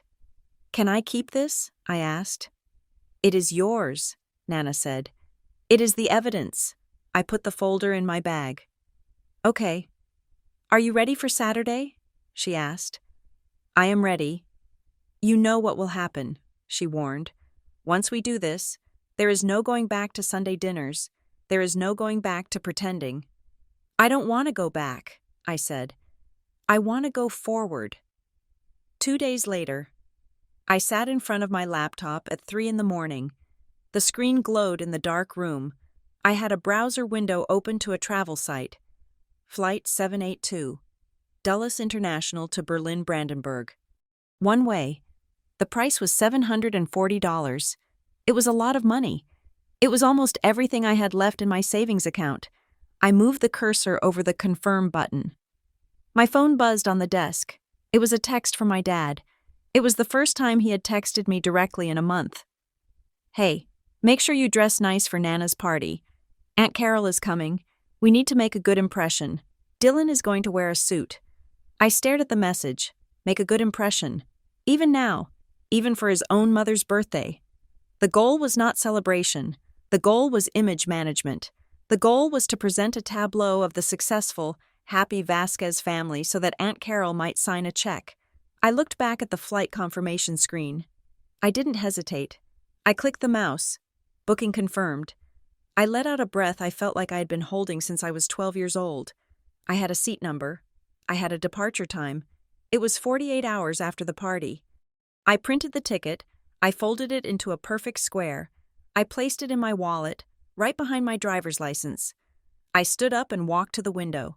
The streetlights were casting long shadows on the pavement. I felt lighter. I felt dangerous. I was not burning the bridge. I was simply refusing to be the only one holding it up anymore. If it collapsed when I walked away, that was because they had built it on my back. The next morning, I packed the last of my things. I put the acceptance letter from the Archer Institute in a leather portfolio. I put the loan documents Nana had given me in the same portfolio. Separated by a thin sheet of cardstock, the carrot and the stick, the future and the past, I drove to the rental car agency and picked up a compact sedan. I wasn't going to ask them for a ride to the party. I wasn't going to be dependent on their schedule. I drove towards the suburbs. The landscape changed from the concrete of the city to the manicured lawns of the neighborhood I grew up in.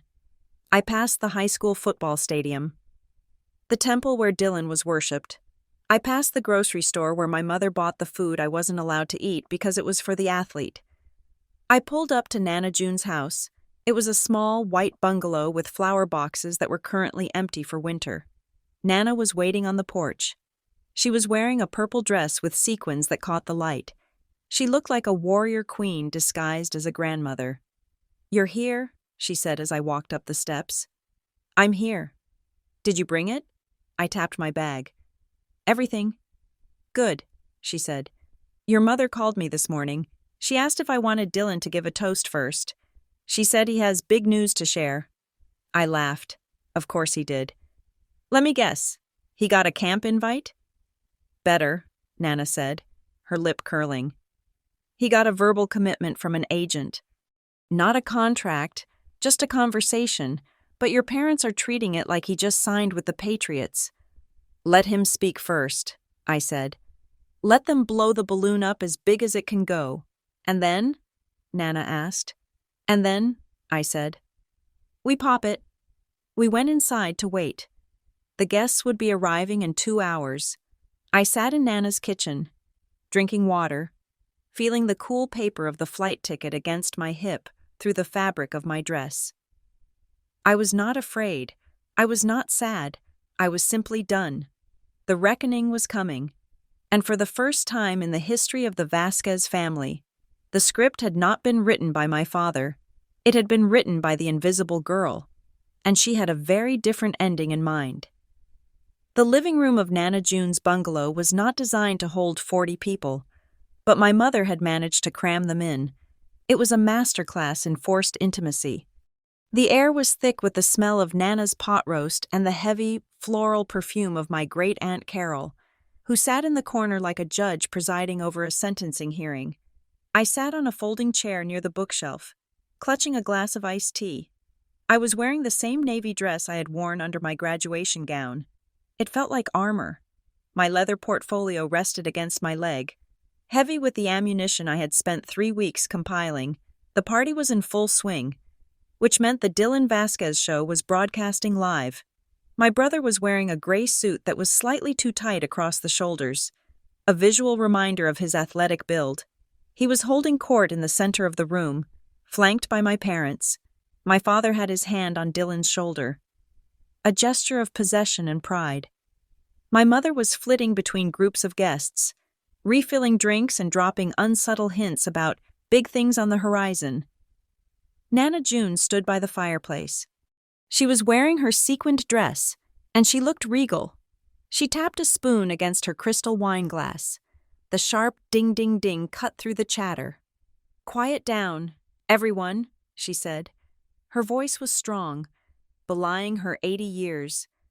"I want to hear from my family. I am old, and I don't need gifts. I need good news. I want to know that the next generation is thriving before I blow out these candles." She looked around the room, her eyes landing on Dylan. "Dylan," she said, smiling a smile that did not reach her eyes, "why don't you start? Your father tells me you have had a very exciting month." My father practically vibrated with excitement. He nudged Dylan. "Go ahead, son. Tell them." Dylan cleared his throat. He looked confident, practiced. He flashed that charming, crooked grin that had gotten him out of homework assignments and speeding tickets. "Thanks, Nana," he said. "Well, like Dad said, things are moving fast." We had a sit-down last week with a representative from a major sports agency. I can't say the name yet because of NCAA rules, but they represent some of the top quarterbacks in the league. They are talking about a verbal commitment for representation post-draft. It is a huge step. Basically, they think I have the franchise look. The room erupted in polite applause. My father beamed, looking around the room to ensure everyone had absorbed the magnitude of this non-event. "It is a game changer," my father added loudly. "We are talking about the next level. All the sacrifices are finally paying off." Aunt Carol nodded slowly, impressed despite herself. "That is wonderful, Dylan, truly wonderful. And Aaron?" Nana June's voice sliced through the applause. She turned her gaze to me. "Aaron, stand up. What is your news?" I stood up. My knees did not shake. My hands were steady. I felt a strange, cold clarity, like I was standing in the eye of a hurricane. Before I could open my mouth, my mother stepped forward. She laughed, a nervous, high-pitched sound that grated on the nerves. "Oh, Aaron is just getting settled," Mom said, waving her hand dismissively as if to waft away my existence. "She is still loitering around the campus, trying to figure out her next move. You know how it is with these liberal arts degrees. She is looking for work, but the market is tough. She is a bit lost right now. Honestly."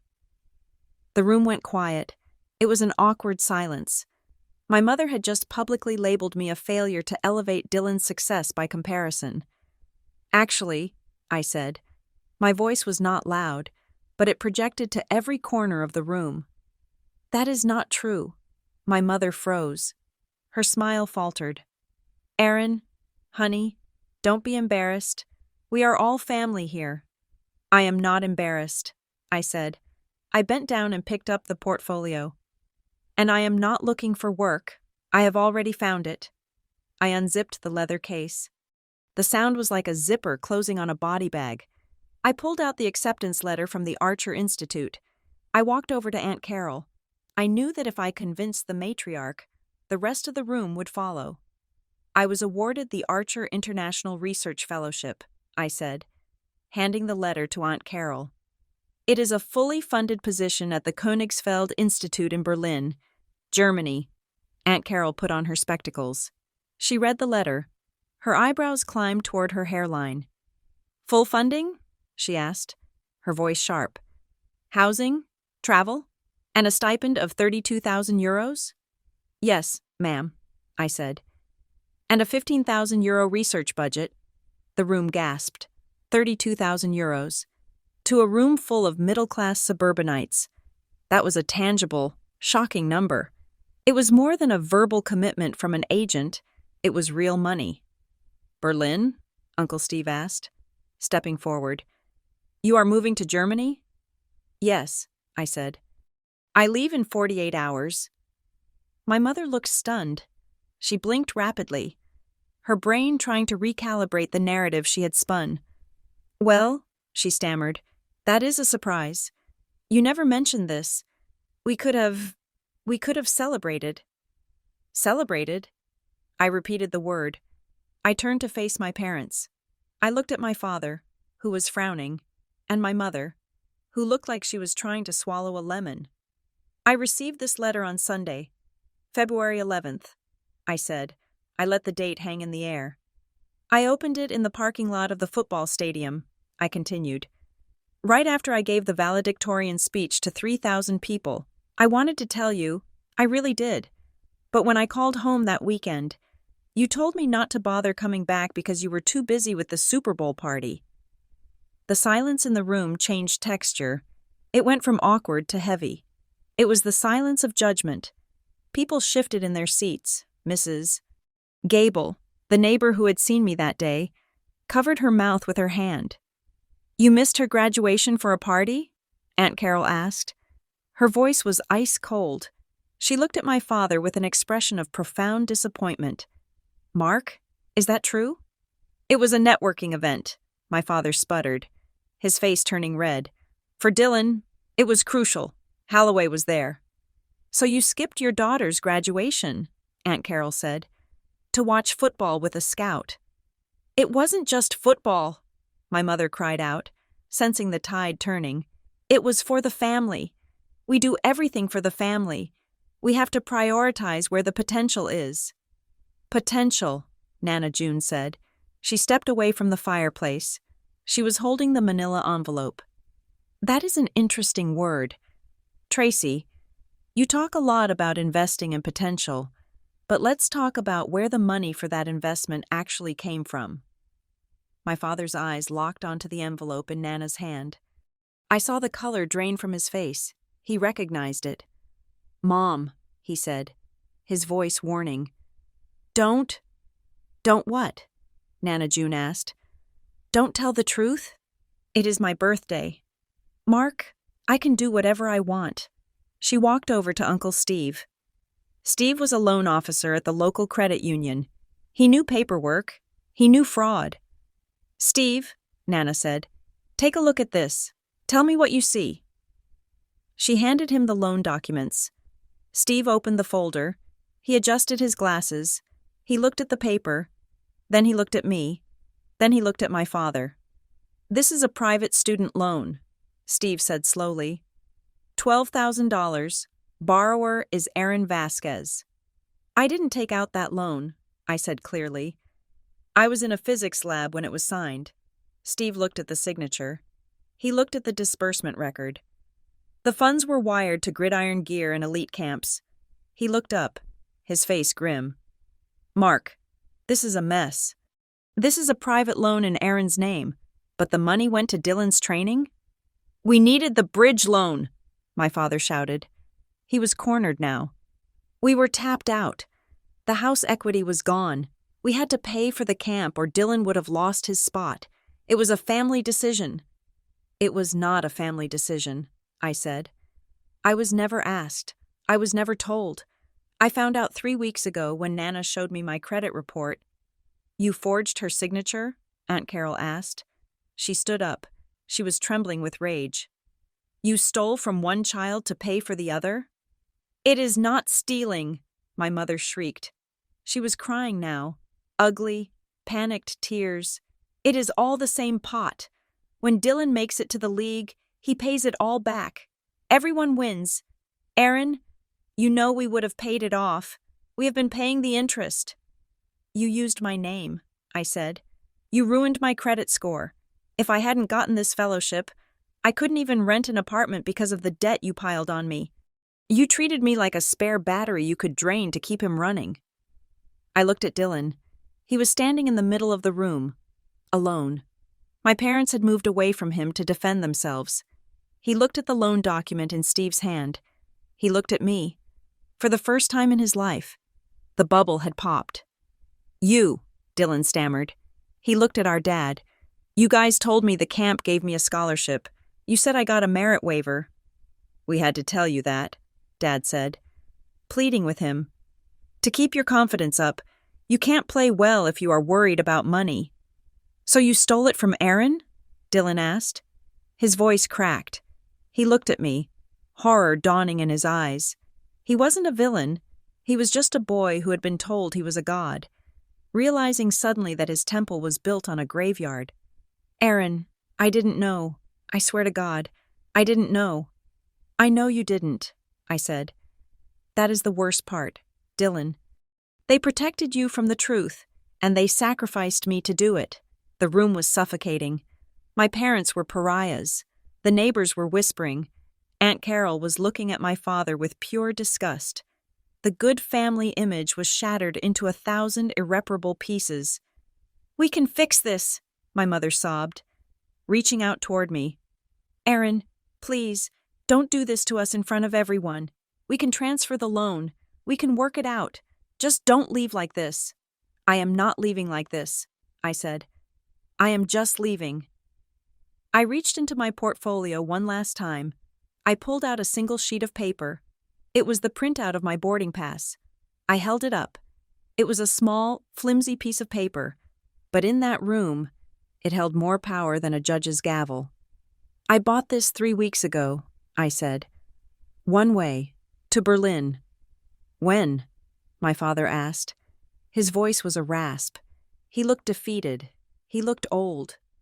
When do you leave? I looked at the ticket. I looked at the clock on the wall. I looked at the faces of the people who had claimed to love me, and the faces of the people who had just watched them dismantle that love. I didn't answer immediately. I let the question hang there. Suspended in the thick, tension-filled air, the entire room held its breath, waiting for the final number. I am not going to tell you the time, I said softly, because I don't want you at the airport. I placed the ticket back in my portfolio and zipped it shut. Goodbye, Mom. Goodbye, Dad. I turned to Nana June. She winked at me, a slow, deliberate wink of victory. I walked toward the door. No one moved to stop me. I walked out of the house, down the porch steps, past the spot where the banner had hung, and into the night, behind me. The silence of the room was finally broken by the sound of my mother wailing, a sound of total, irreversible loss. I placed the folded piece of paper on the coffee table. It sat there, stark white against the dark wood, a small square of cellulose that carried the weight of a death sentence for my old life. 48 hours. That was the number I finally spoke aloud. I told them that the plane was leaving in exactly 48 hours. The room, which had been buzzing with the shock of the loan revelation, now fractured completely. It was as if the air pressure had dropped too suddenly. Popping ears and stunning senses. My mother let out a sound that was half gasp, half sob. She lunged forward, not to hug me, but to grab the ticket. As if destroying the paper could ground the plane. Aaron, no, she pleaded, her hands hovering over the table, shaking violently. You cannot just leave, not like this. We can fix the money thing. We can transfer the debt. Dad will call the bank tomorrow. We will make a payment plan. Just do not get on that plane. You are running away. You are punishing us. I looked at her. Her makeup was running, tracking black streaks of mascara down her cheeks. For the first time, I saw her not as the manager of the Dylan Vasquez brand, but as a terrified woman realizing she had lost her safety net. I am not running away. Mom, I said, my voice steady. Running away implies I am scared. I am not scared. I am just moving. My father, recovering from the initial blow of being exposed by Nana June and Uncle Steve, reverted to the only tactic he knew: authority. He stepped between me and the door, puffing out his chest, trying to occupy the space of the patriarch he thought he was. I do not permit this. He barked. His face was a mottled red. You are 22 years old. You are living under my name. You are part of this family. And I forbid you from moving to a foreign country without a proper discussion. We are not done here. Sit down. The command hung in the air. Years ago, that tone would have made me sit. It would have made me apologize. It would have made me fold myself into a small, convenient shape to fit inside his expectations. But I was not that girl anymore. I looked him in the eye. I realized, with a jolt of surprise, that he was not as tall as I remembered. "I do not need your permission. Dad," I said, "I do not need your money. I do not need your approval. And I certainly do not live under your name. You made sure of that when you stole mine to buy shoulder pads." Uncle Steve stepped forward then. He was a mild-mannered man usually, the type who brought potato salad to picnics and stayed in the background. But fraud has a way of offending a banker's soul more than any other sin. "Mark," Steve said, his voice cutting through my father's bluster, "you need to stop talking, right now. You are standing there trying to give orders to a woman whose financial identity you hijacked. It was for the family," my father shouted. Turning on him, "You do not understand the pressure. Steve, Dylan had a shot. We had to take it. Family does not use a daughter as collateral damage without telling her," Steve shot back. "Family does not forge a signature on a legal document. That is not parenting. Mark, that is a felony. And if Erin wanted to, she could walk into a police station right now instead of an airport. So if I were you, I would step out of her way." My father's mouth opened and closed. The word felony had hit him like a physical slap. He looked at Aunt Carol, who was staring at him with a look of absolute, icy finality. He looked at the neighbors, who were averting their eyes. He realized, finally, that the audience he had curated for his son's glory had become the jury for his own disgrace. Then, there was movement from the center of the room. Dylan walked toward me. He looked different. The arrogance, the practiced charm, the golden boy shine. It was all gone. He looked young. He looked like a 19-year-old kid who had just realized that the castle he lived in was built on a swamp. He stopped 2 feet away from me. He did not look at our parents. He looked only at me. "I did not know," he said. His voice was quiet, stripped of all the bluster he usually used when bragging about yardage or scouts. "I believe you," I said, and I meant it. Dylan was a product of their manufacturing just as much as I was. He was just the product they decided to polish.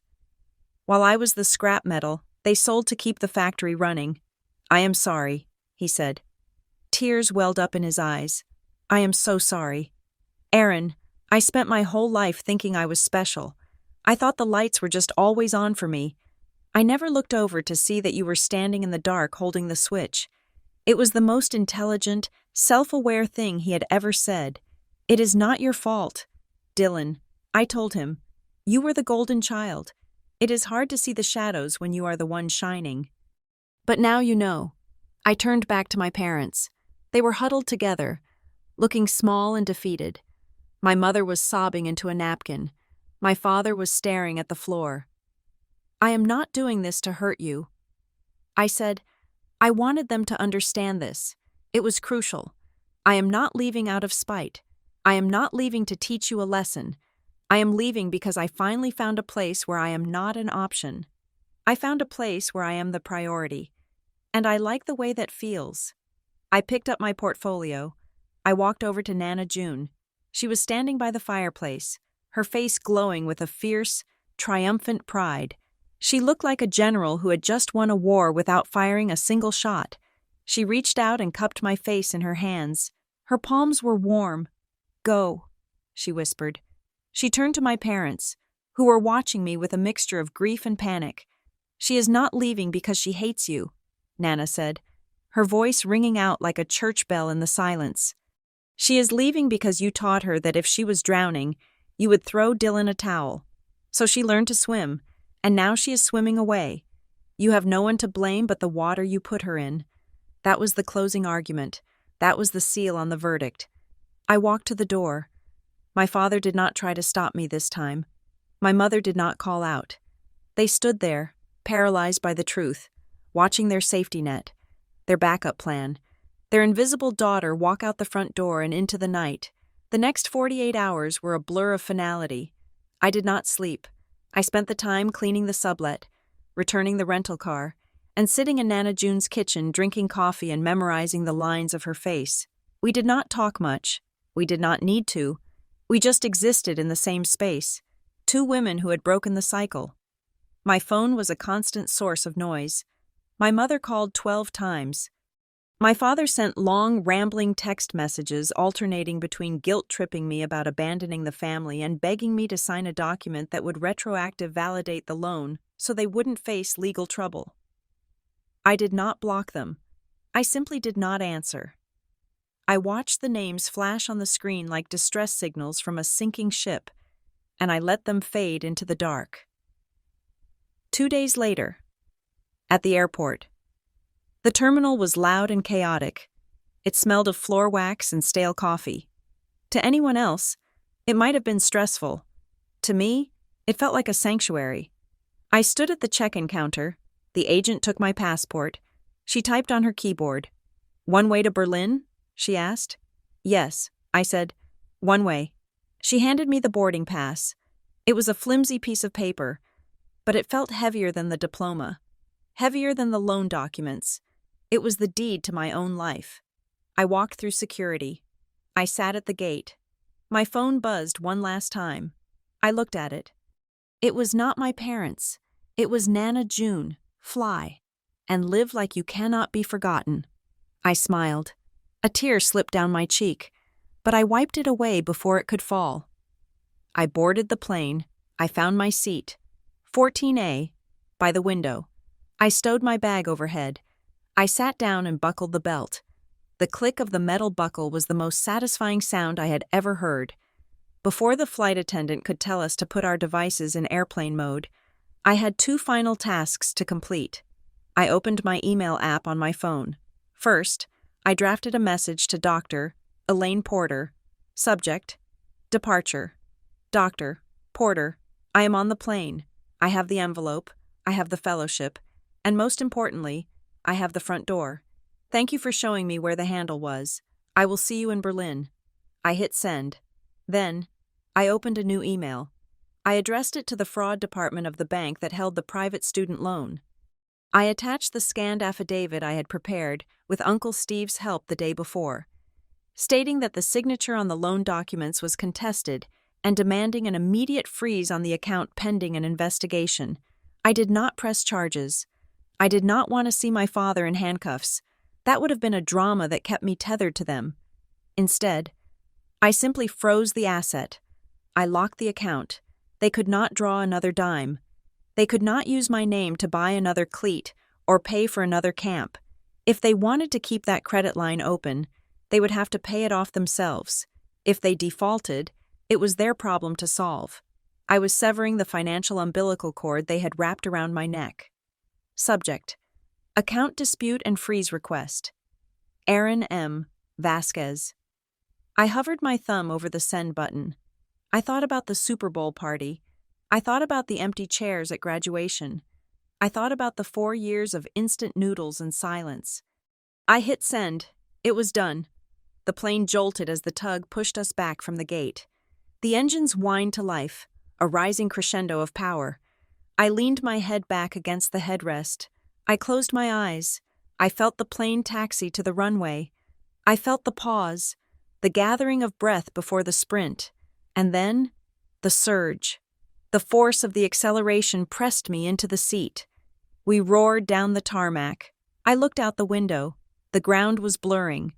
The hangars and the baggage carts turning into streaks of color, and then the lift. The wheels left the ground.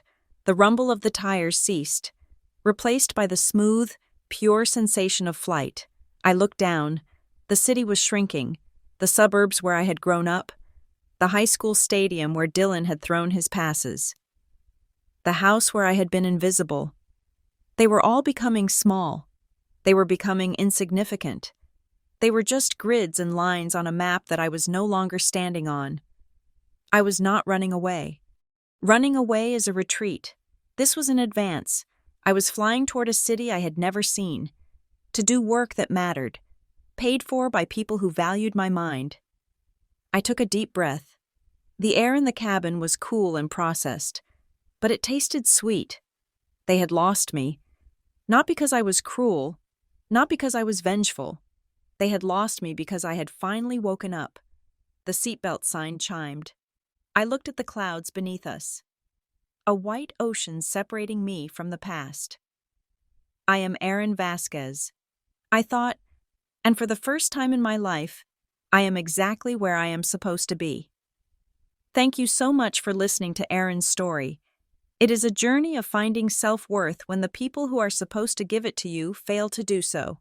I would love to know where you are tuning in from today. Are you listening while driving, cooking, or maybe taking a break at work?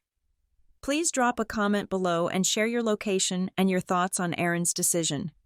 If this story resonated with you, please make sure to subscribe to the Emma Revenge Stories channel, like this video, and hit that hype button so we can share this message of resilience with even more people. Your support means the world to us. Stay strong, and see you in the next story.